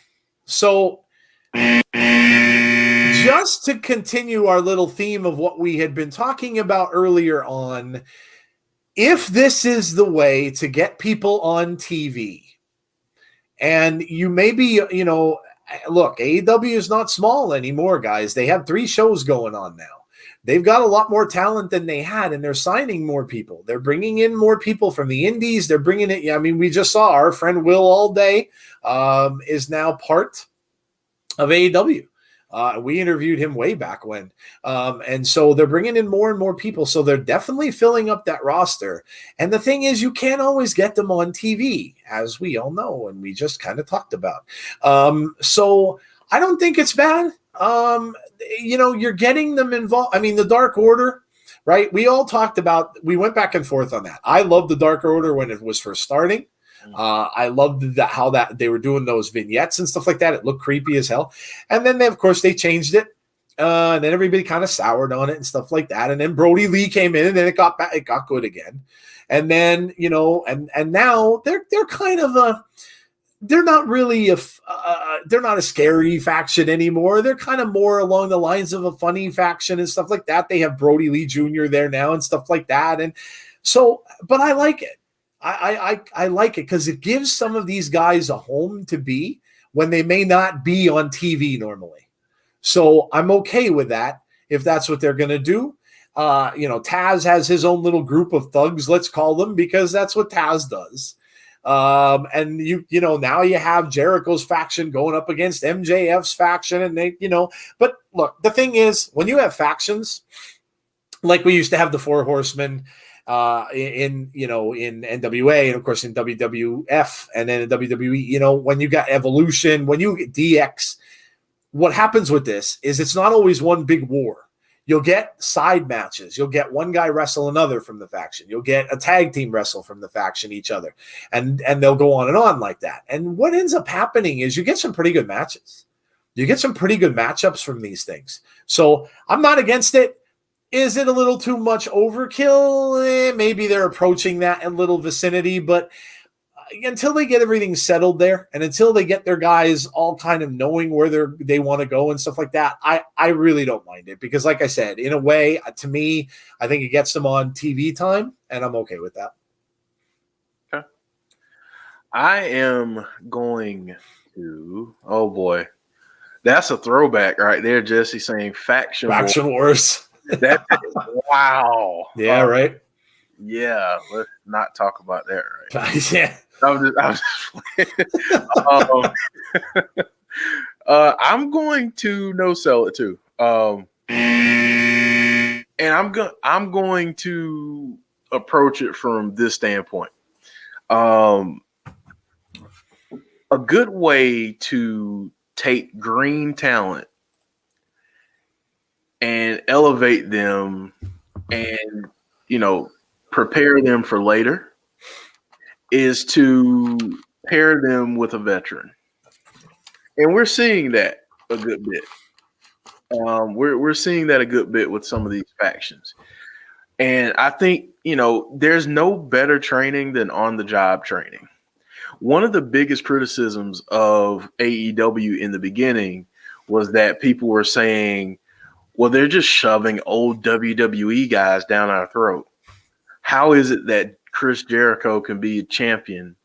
Now, then you had Jon Moxley, like, why is this happening? And it was done. I mean, I get why people had a problem with it, but there's also a reason why you do that on the back end in the wrestling business. You do that because you're trying to establish a standard for how a champion carries themselves, what it means to be a champion.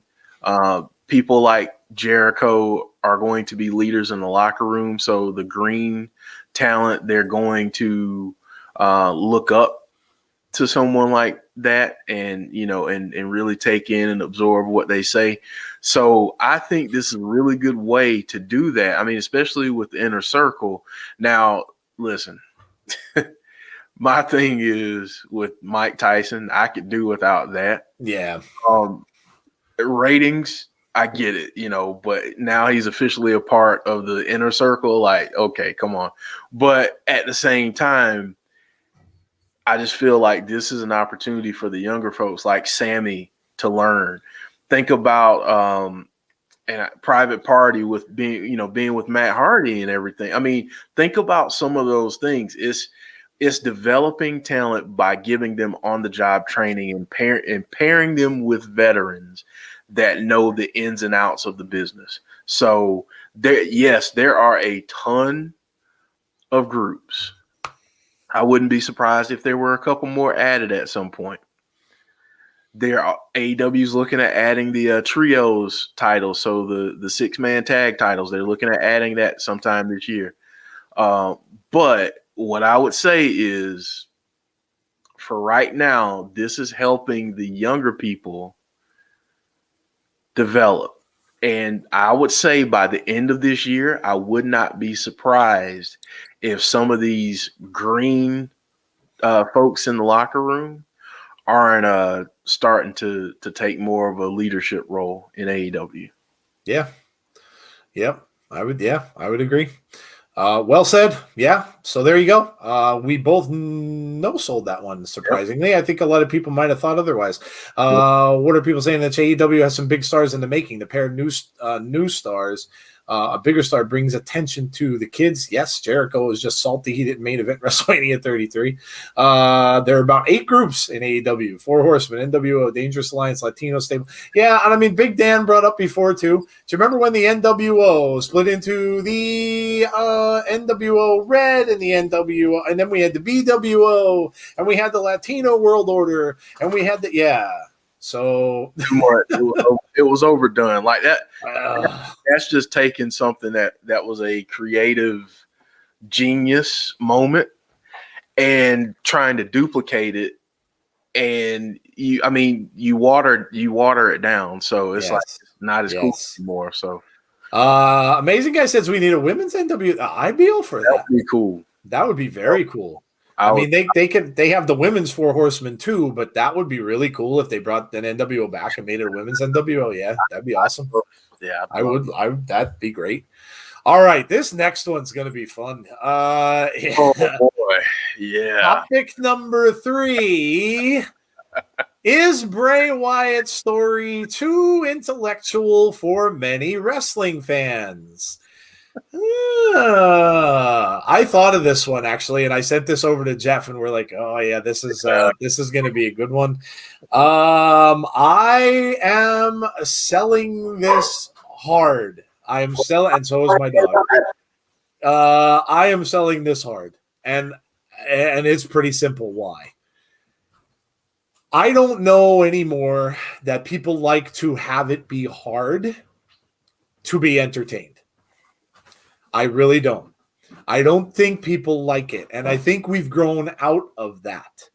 And I like to think, look, there are times when I purposely don't watch a show at a certain time of the day because I know I can't pay attention. I'll give you an example. Mr. Robot. Love the show, Mr. Robot. It was deep, and it was one of those shows where you literally could not pay attention to the entire show, because if you missed it, you were lost. And that's the way I feel about this story. I think people are just at the point where they don't want to dive into it. They want, no, we don't want, no. You know what? I just want to see him win. I don't care.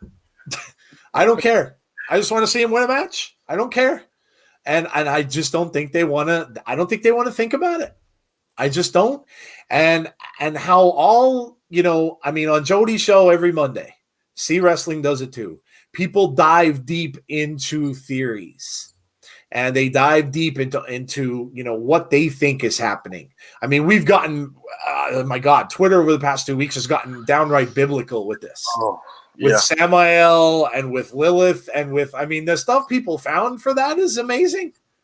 I mean, and if this is how deep he goes and how deep he's doing, what a truly awesome mind someone has to do that.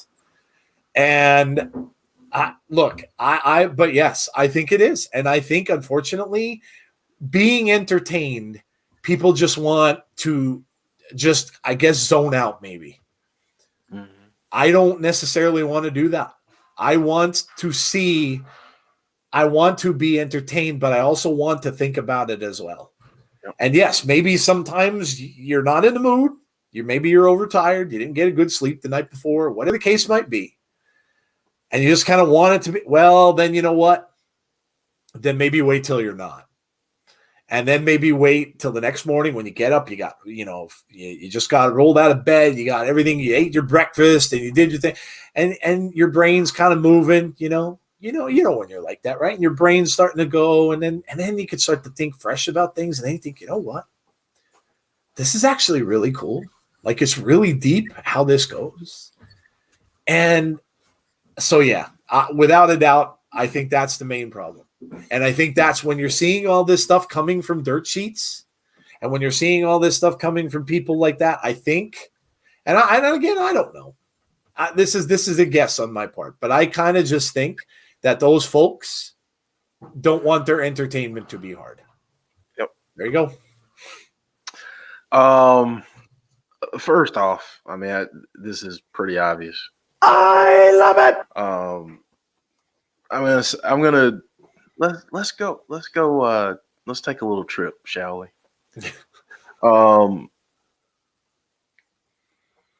Wrestling for the longest time has been about two people who are in conflict, and they have to fight, and someone has to win and someone has to lose. That's what wrestling has been. Then we get to the 80s, and then it starts to change. Now we get a little more in terms of character development. We got different characters, different gimmicks. Then we get to the 90s, and we meet someone named The Undertaker. And, that's a story in and of itself. But then we find out that The Undertaker actually has a brother that is alive, even though he thought he was dead. That's as far as people have had to go with thinking in terms of wrestling. Then you get this genius dude who has people looking up stuff from Dante's Inferno A date on a clock. A date on a clock. Hinging on his every word.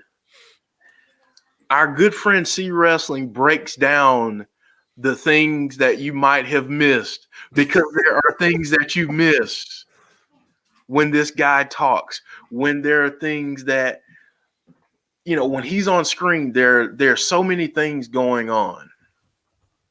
So yes, it is too intellectual for a lot of wrestling fans. It's really too intellectual for people that write about wrestling. I'm not going to mention any names. Yep. Because they, just like somebody I mentioned earlier, don't realize that wrestling is different today.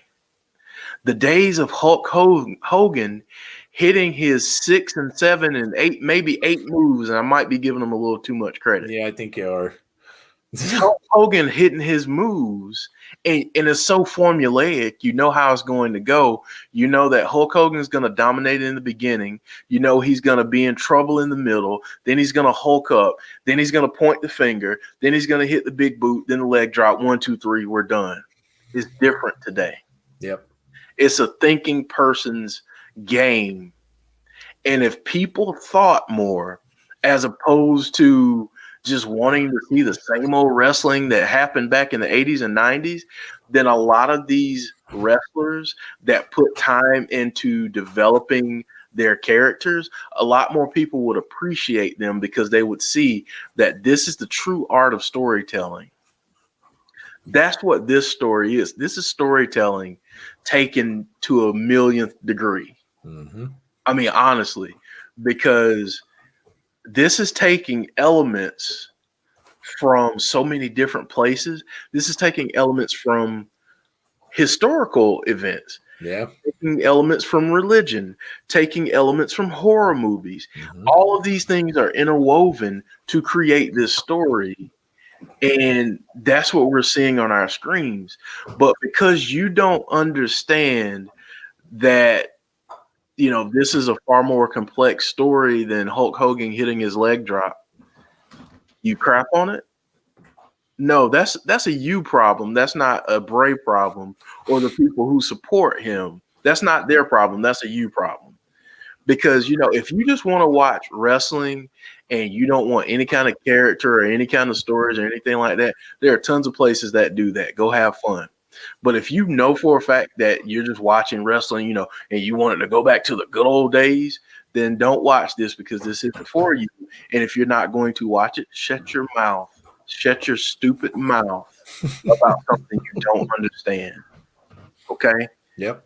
I feel like I just meshed in airing of grievances and no sell, but you know, it's like, just shut up. Like, if you don't get it, if you don't want to get it, just don't stop.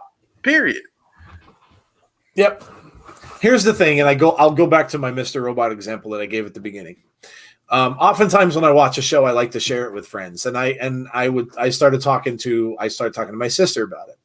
And my sister and I, you know, she'll watch some things that I like, and we both like some of the same things, but you know, there's things that we just don't.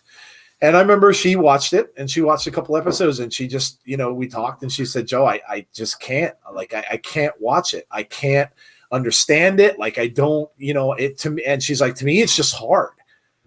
And did I criticize her for it? No. I'm like, okay, hey, you gave it a shot. It wasn't for you. Not everything is. And that's perfectly fine. And now, like, it's funny because I just saw her over the holidays, she said, you know what? I think I might go back and watch that. And I was like, you just don't know what you missed. But you know what? That's the thing is, not everything is for everyone. Mm-hmm. But like Jeff said, my sister didn't say, oh, Joe, this sucked. This was totally stupid. I can't, you know. She didn't say that. She came out and she just said, I couldn't get into it. I didn't understand it. It was too much for me. And she came out and said that. Now, imagine if everyone did that. We wouldn't have constant hate spewing back and forth on Twitter every single day of the week about it, and people bashing on stuff all the time. If you don't like it, and this goes for, like Jeff saying, like the writers and stuff like that, why the hell are you writing about it? You got so many other things out there that you probably do like. So write about the stuff you like. I mean, I know that's what I would do. I mean, unless people are literally paying you and forking over money and saying, all right, I want you to write on this, and I don't care if you hate it or not, just go off and hate it because it's going to get likes anyway. You know why they do it though? Because it's popular. Oh, I know. To hate. They can just get eyes on the product. No, absolutely. If they spew their hatred, they're basically achieving two goals. Yep. They're getting people to read this and react to it, but then they're also benefiting from all the clicks that they get. Yep. And I wish some wrestling fans who buy into this garbage would realize that some of these writers, and I'm not going to mention names, but most people know who they are. A lot of these writers, they just want to get clicks.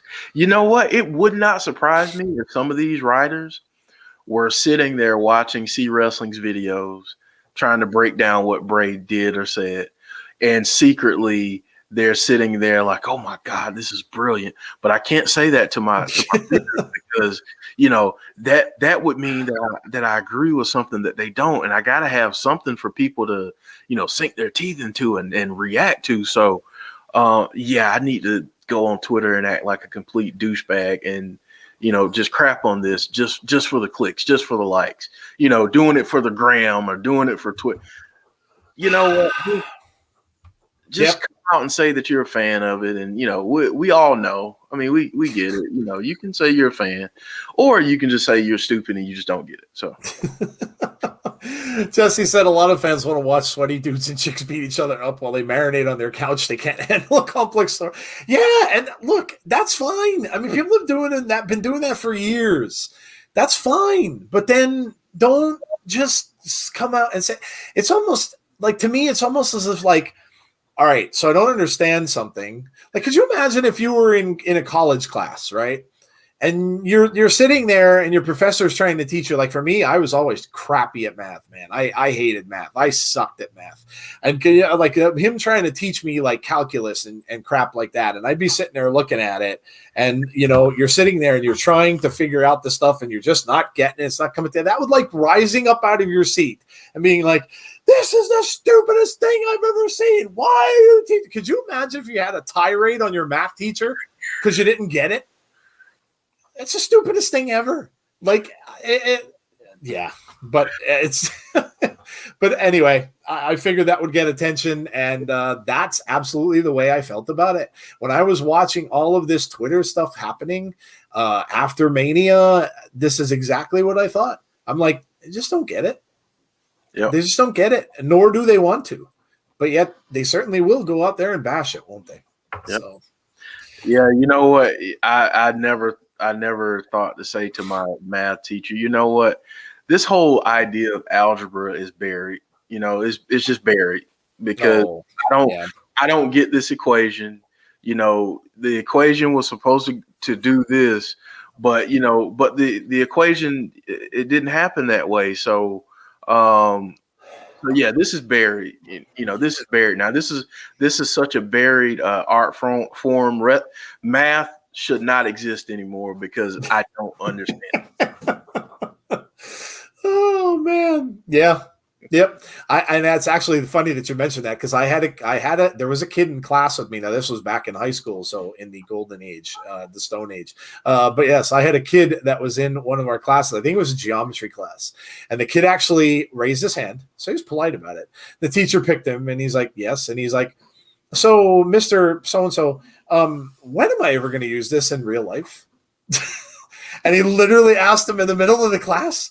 And we all kind of sat there like, oh, that probably wasn't a good idea. And the teacher got him up out of his seat. They went out in the hall, had a nice chat. And then he came back in and he got his books and left. So whatever happened to him that rest of that afternoon, I don't know. But I mean, at least he had the courage to raise his hand and ask him. I mean, he asked politely, but yeah, it's crazy, isn't it? Yeah. It's really just crazy. And I will say that I've never used algebra doing the work that I do. I've never used trig. I've never used geometry. I've never and he was absolutely right. I mean, when you look at geometry, like it's all angles and stuff like that. And I could see if you're going to be like an architect and you need to draw that kind of stuff and you need to have all of that like relevance. But like I have never used you're walking out of my house and saying, you know what? The distance from me to that light pole out there is the equivalent of this much, and this is what like who cares? Who cares? Joe, I got people in the chat are ripping on you. They're saying they're asking, did you have, math? You actually had math back then, and we had a sundial and an abacus that we made out of stones in the backyard. So there you go. All right, let's move on. I believe we're getting up on our favorite moments of the week, which boy, oh boy, is this going to be difficult.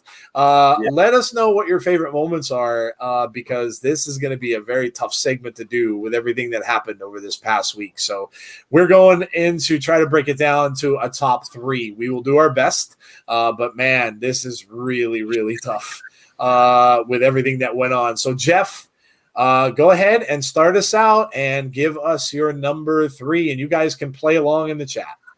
Man, my number 3 for this week. Man, this is difficult. Goodness. I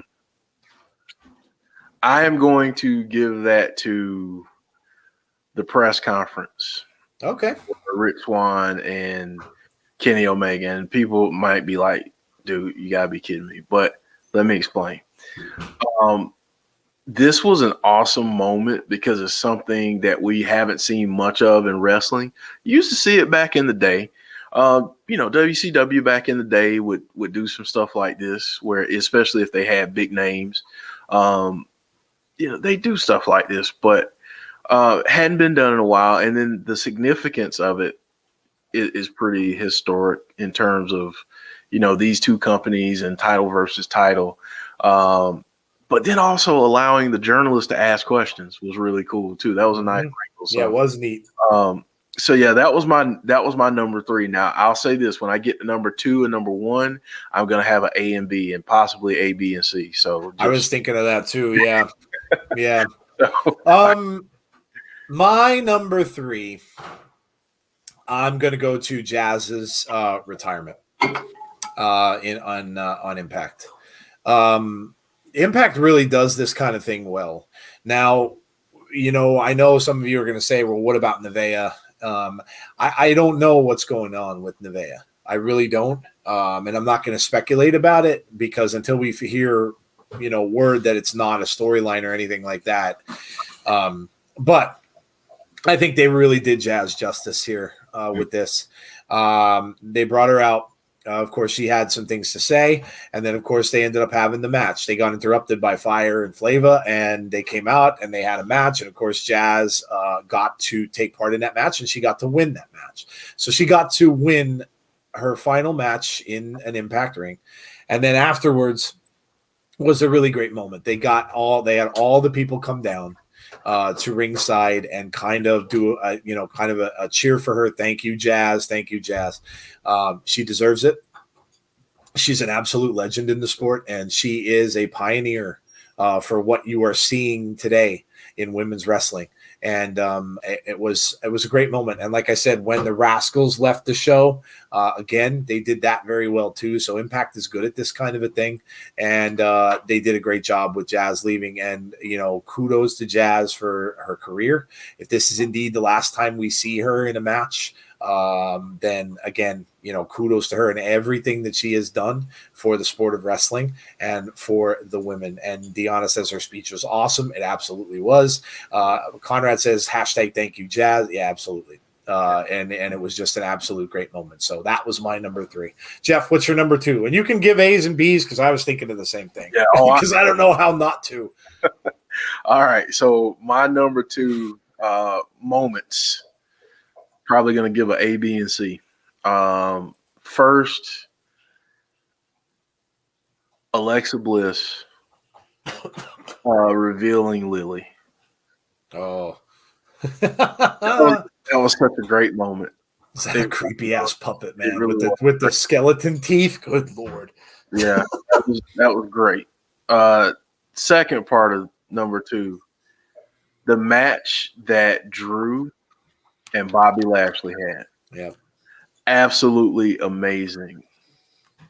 The third part of this, I might even go 4-part. Sorry. The third part of this is the entrance by Bray Wyatt. That entrance was freaking amazing. Yes, it was amazing. And last but not least, I got to do this. Our guy Cesaro. Okay. Getting his WrestleMania moment. That was awesome. And the UFO that they talked about forever and ever and ever on SmackDown last night. I've never heard a move talked about so much on a show that I did. And by the way, I was in the Thunderdome last night. It was actually really cool. The end when Seth came out and yelled, it looked like literally he was standing and yelling at my face. So it was pretty neat. But yeah, dude, the move that, and could you imagine the strength that takes? Oh man, he's so crazy strong. Like to roll that dude around up on your shoulders and not even hold on to him with your hands. That was insane. But yeah, absolutely. We love Cesaro. I love him too. And it was great seeing him get his WrestleMania moments. All right. Well, I'm going to go with the same thing then. I'm going to name a couple too. Why not? Right. Okay. So for me, let's see.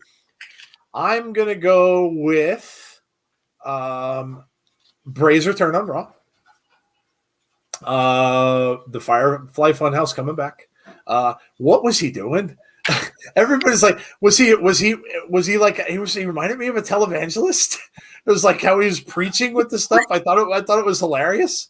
I think it was great. I mean, the energy that he looked like he had and stuff like that. I mean, everybody was saying, "Oh, poor Bray. Oh, poor Bray." This has got to be killing him. Unless he's a fantastic actor, it didn't look to me like it was killing him all that much. And I don't know that you could act that way totally if you kind of deep down inside are kind of feeling a little pissed. Yeah. But we saw the puppets back, we saw Bray back, and I thought that was a great moment. Man, it's Walter versus Ciampa.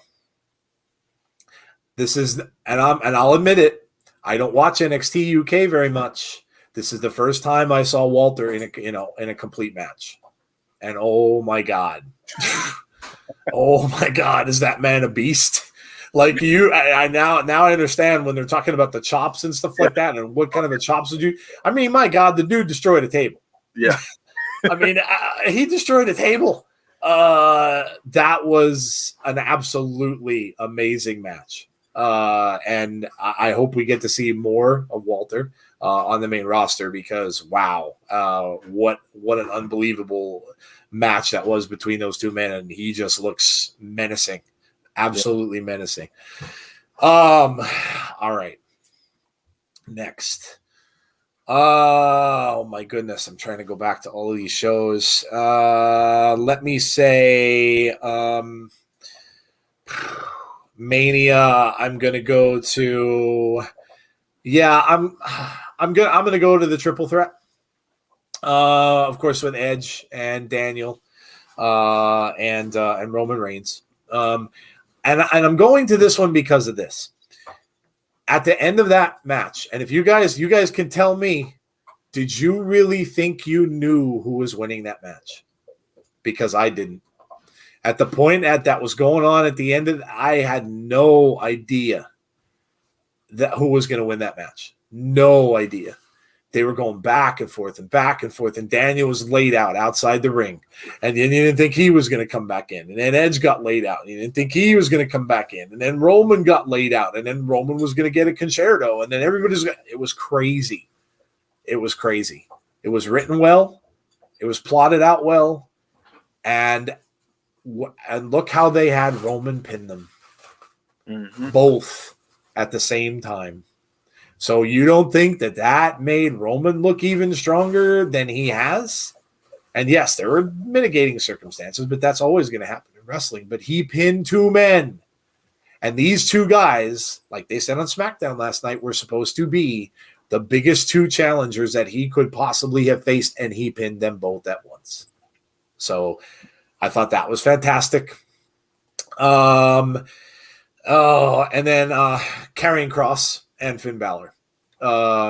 Phenomenal match. I love Karrion Kross. I really do. And the way they're making him look, he's an absolute beast. And I always love it when you see these guys get to come back and get their shot at getting their title back that they never lost in the first place.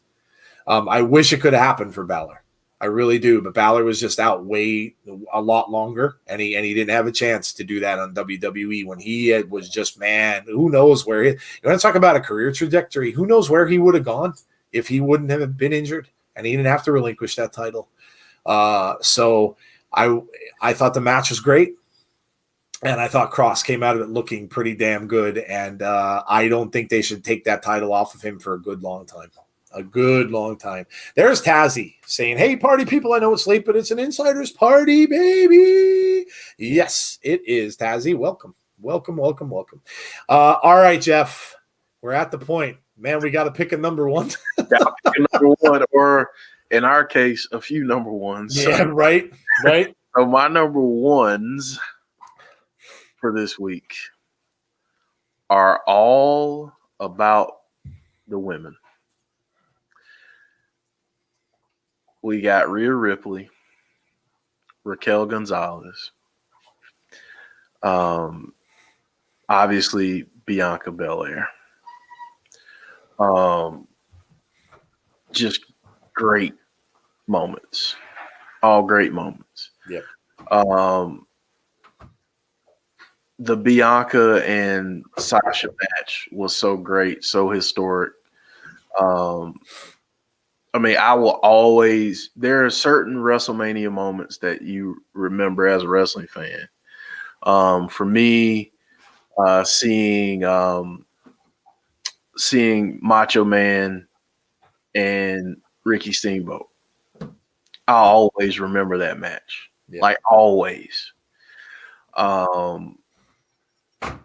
Seeing Damien come out, like you'll always remember that.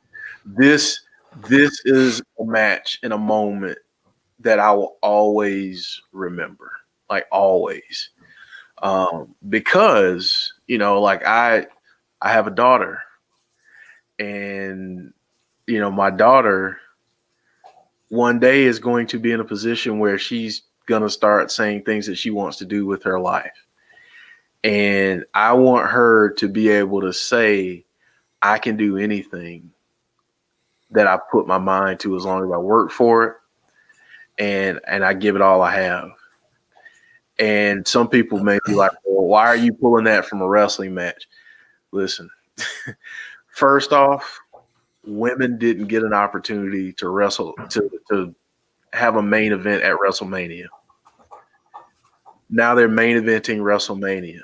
That's big in and of itself. It took forever for there to be a champion of color as a female and as a male, but particularly females. That's now done. So if they can do it, my daughter can also say, I see them doing that, I can do it too.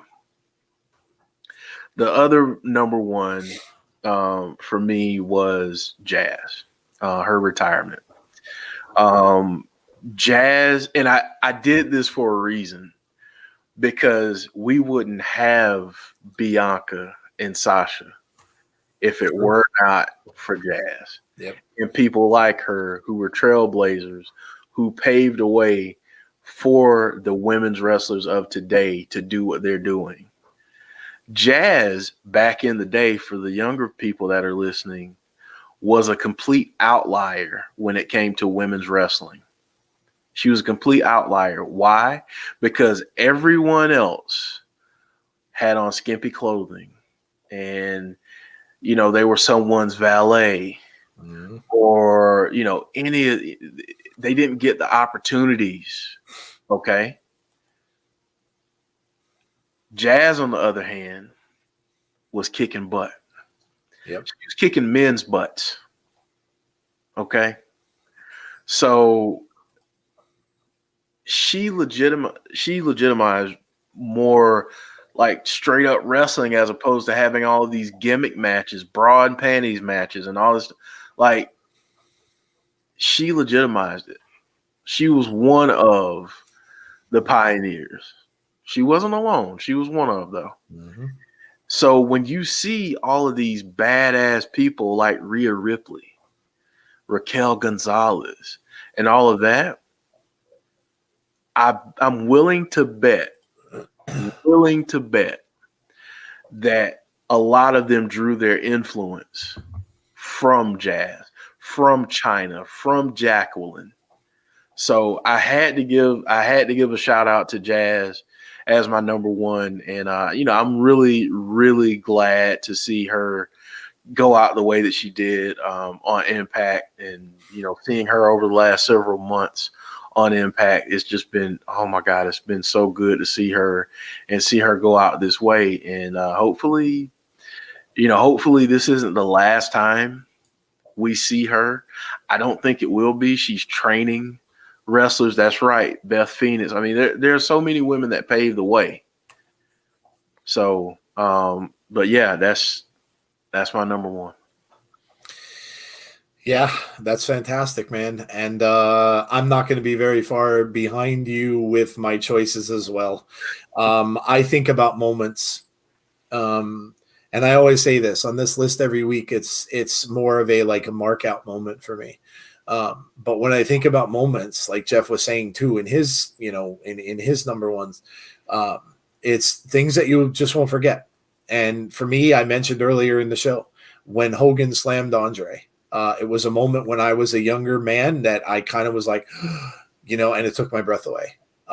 For me, when I saw Alice Cooper accompany Jake the Snake Roberts to a ring with Damien, I absolutely marked out because I'm a big fan of that kind of music, and I loved Alice Cooper at the time.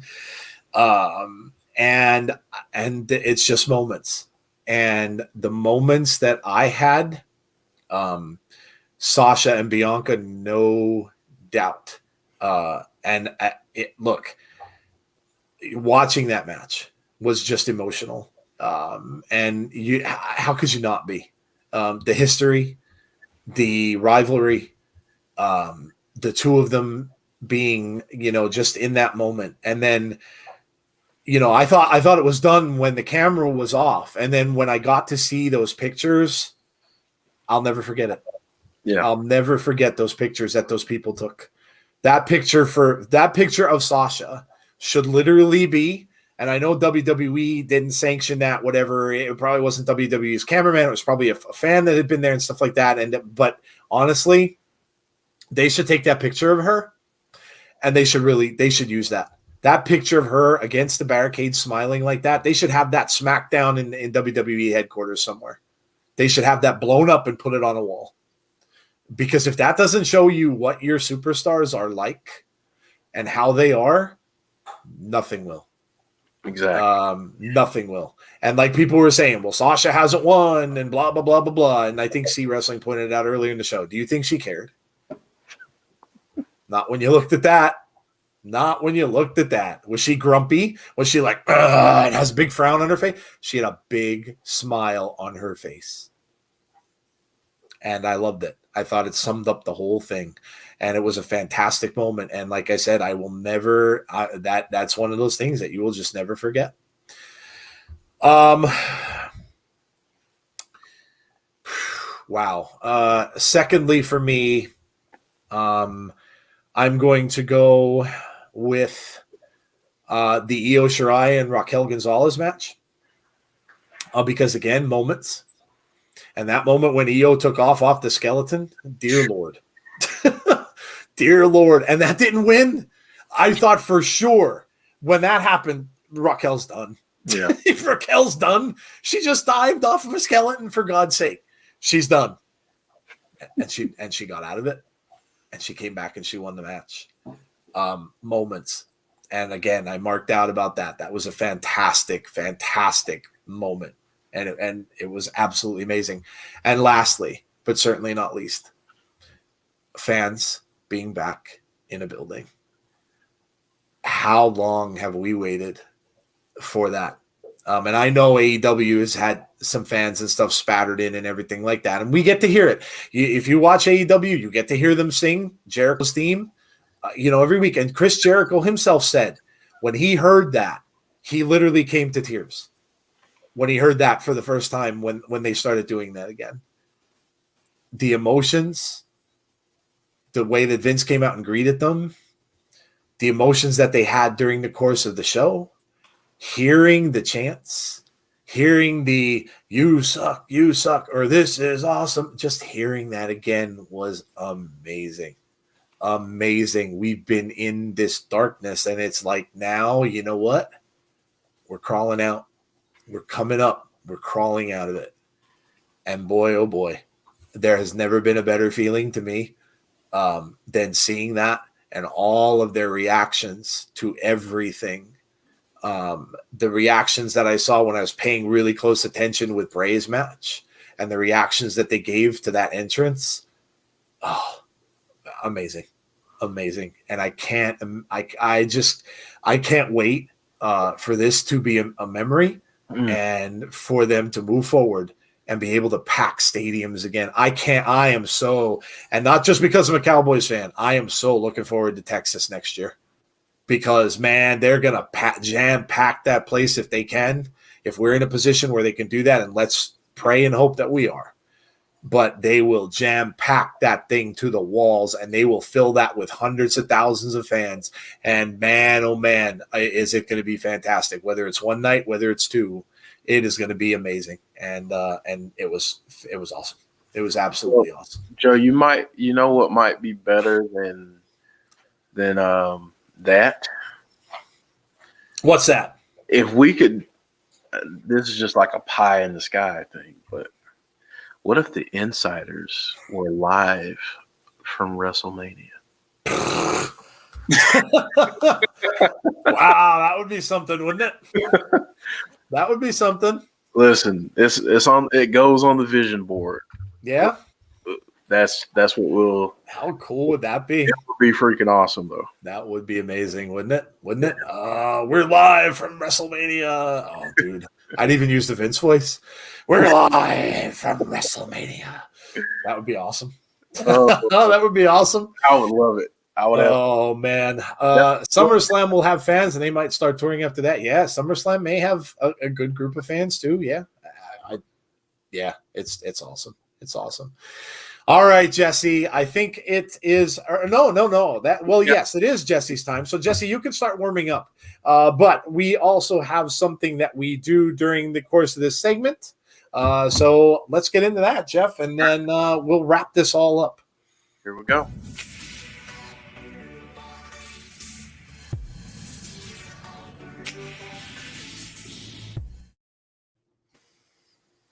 All right, the lighter side of the ring, and Jeff decided to come up with it. It's pretty apropos with Billie Kay, and that's what we're going to talk about a little bit on the lighter side of the ring while Jessie is warming up her jokes for the night to close us out.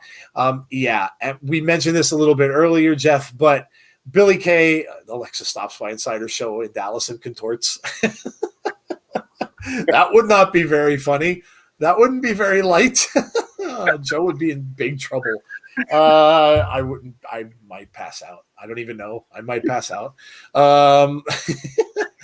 Anyway, so yeah, let's talk a little bit about Billie Kay and the brightness and the funny that she brought to the ring over her last couple of months in WWE, Jeff.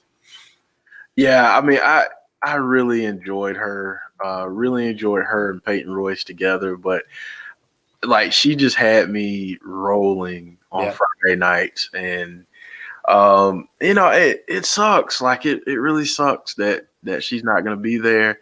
I hope that wherever she ends up, people really tap into that comedic side because, oh, goodness, I mean she's so good. Peyton's so good, but the comedy aspect the resume. Like, who would even think of that?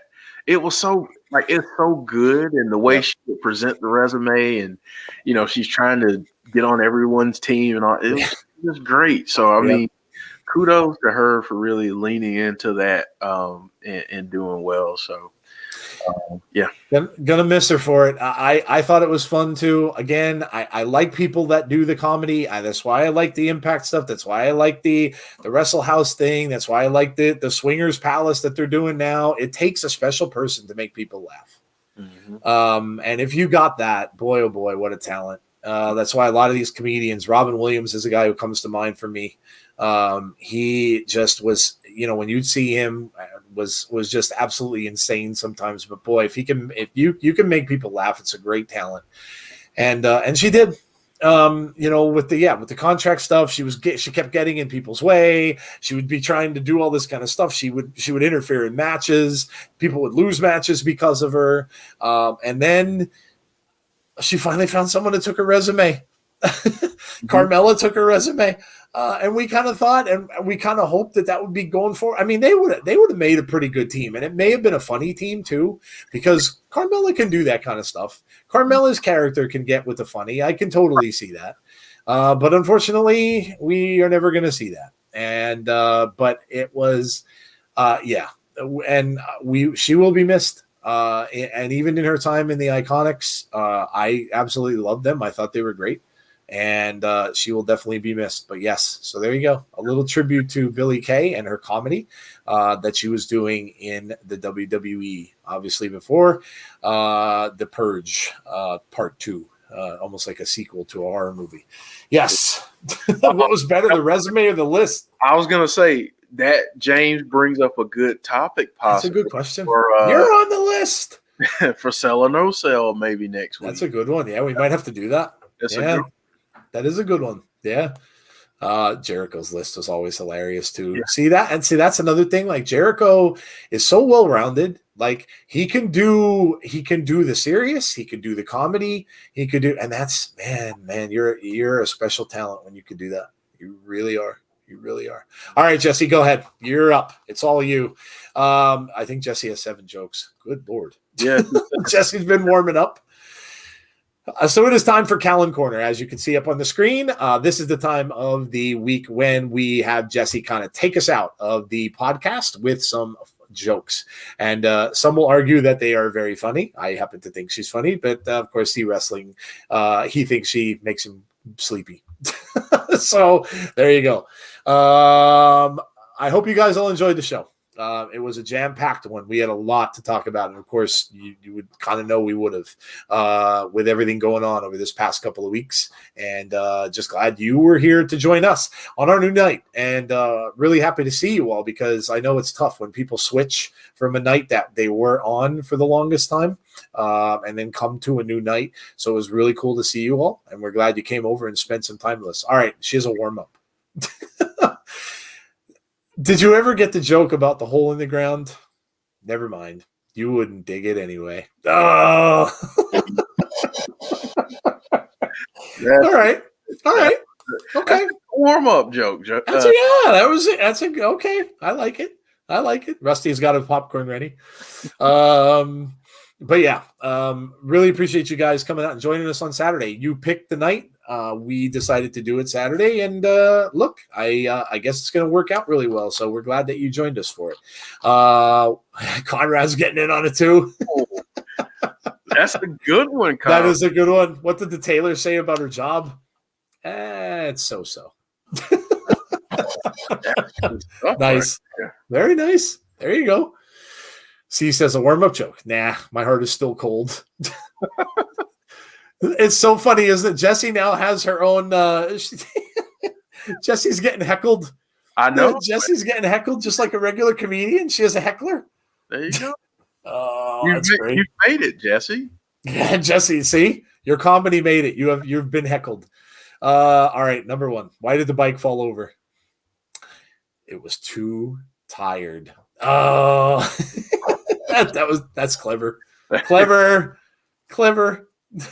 That's good. Oh man, my goodness. While Jesse's warming up for number 2, obviously don't miss Abby's Window on Monday. That will be our next show. That'll be Jeff and Jody, and they will be talking about what we saw, the return of the Funhouse and Bray Wyatt, and of course, that's creepy little puppet with the skeleton teeth, Lilith. They will be talking about her and Alexa as well. B Tazzy said, I love this chat.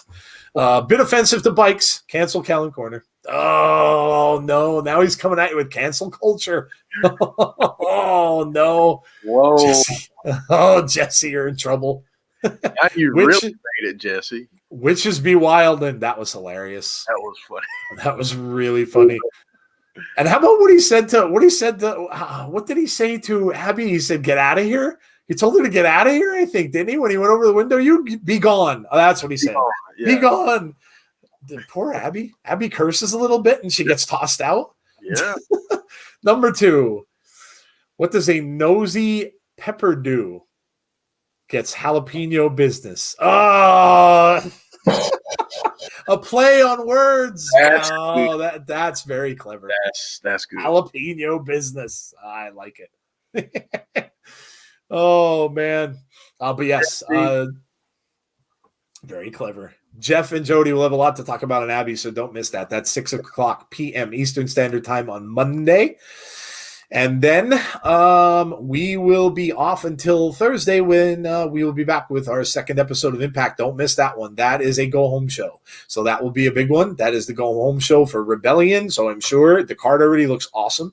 So don't miss that one. We will be on at 7:00 p.m. on Thursday night. And then our after the Impact show, which some of you came out to see as well. So number 3, what do you call a priest that becomes a lawyer? A father-in-law. Oh, that's I like it. That's a good one. That's good. That's good. Oh wow. That's the good. Father-in-law. Oh man. That is good. Taz says, depending on what happens with the Minnesota Twins since they got COVID, might get to do NXT. Oh no, that's not good. That's not good. Oh man, a father-in-law. That's great. That's good. That's great. C Wrestling says sexist. Why can't it be a female priest? Cancel Calynn Corner hashtag. Jesse, if you were up on stage, man, C would be throwing eggs and tomatoes at you. Yeah. Yes, he would. Here comes number 4. How do you make a Kleenex dance? Put a little boogie in it. Oh, that. Jesse's on a roll tonight. Yeah, have some good stuff going on tonight. Very good. That's more like a dad joke. That's something. Yeah, that is. Yeah. I love that. I love that. There you go. Oh, man. And then, of course, while I'm going through the schedule, make sure you join us on Friday. Hot Tag is back. So those of you who have been anxious to hear from Brandy and Jeff will be back this coming Friday, and they will talk about Ron Simmons, the career of Ron Simmons. That can be summed up in one word. Damn. Yes. So don't forget to join them on Friday at 6 p.m. Eastern time for Hot Tag. Why shouldn't you write with a broken pencil, says Conrad? Because it's pointless. We're having a joke off. We've got a joke off going. All right, here's number 5. What did the ocean say to the shore? Nothing. It just waved.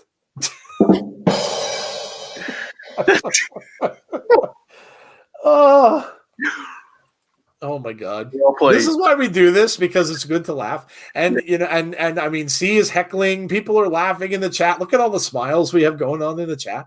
See, that's why we do it. We provide a public service, and so does Jesse. So there you go. Hot Tag is back. Firefly Revolution. Yes, this coming Friday at 6 p.m. Eastern time. It is indeed back with Brandy and Jeff. Yes. What do Scarlet Witch and Daredevil have in common? They both wear red and have no vision. Oh, that's horrible. That's good, though. It is good. Is anybody watching Captain America or Falcon and Winter Soldier? Oh, I haven't started it yet. Oh, Jeff, it is so good. Oh, it's only one episode away from done, but oh, is it good? Man. Good. Heckling, you mean speaking the truth, says C Wrestling. All right, here's number 6. What would you get if you crossed a turkey with a ghost? A poultrygeist? Oh, that's awesome. Jesse, they're good. They're getting better. Oh my God. This is They're just good. getting better as they go. Good. Oh. Poultry guy. Guys. Oh, Oh, goodness gracious. That's it now, turkeys. Get the vegans in on cancel Calynn Corner. You're done now. Oh, poor Jesse, you're done. oh man, PETA and the vegans will be coming. Oh, they're all coming after Jesse now. Come after Jesse. Jesse, you're screwed. Oh my gosh. Oh man. Wow. We've got one more. The big finale's coming. The grand finale's coming up. Here it comes. Number 7. What do you call someone who doesn't fart in public? A private tutor.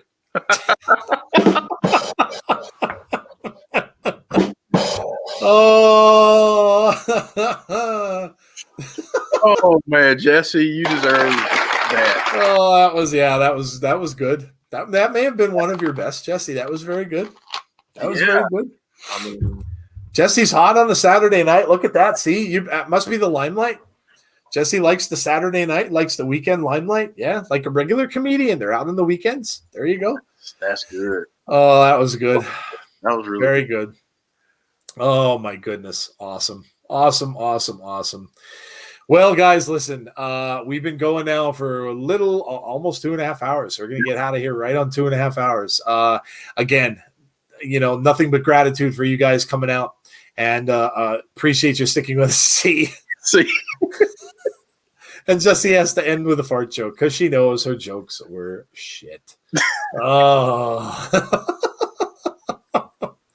Oh my God. Rusty says, my sides are hurting. Misty saying, so good. Everybody, look at all the smiles in the chat. How can you not love it? I know.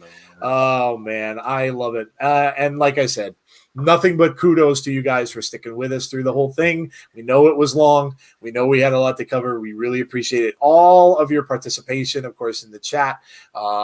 Interacting with us back and forth is always welcome. And you guys are awesome. And we really appreciate you. And we hit another milestone. I think we hit 100,000 views right after Impact, or maybe before Impact Wrestling. So thank you so much. That's amazing. That's absolutely amazing. We say this all the time, but we wouldn't be here without you. And all of you and everybody who participates, Tazzy, of course, Jody, Jesse giving us the jokes, and all of you guys in the chat as well. Appreciate your support. Really appreciate you being here with us on a Saturday night. And I hope you had as good of a time as we did. Trex, Edie says, good podcast. Thank you so much. Azan says, great job. John Cena Gamer 189 saying, bye. See you later. Bye. Hayden, we'll see you. And hopefully, we will see you all again for our next show. Again, don't forget, Abby's on Monday at 6 p.m. Eastern Standard Time. If you have not done so already, and I know many of you have, but if you haven't done so already, please subscribe to our channel.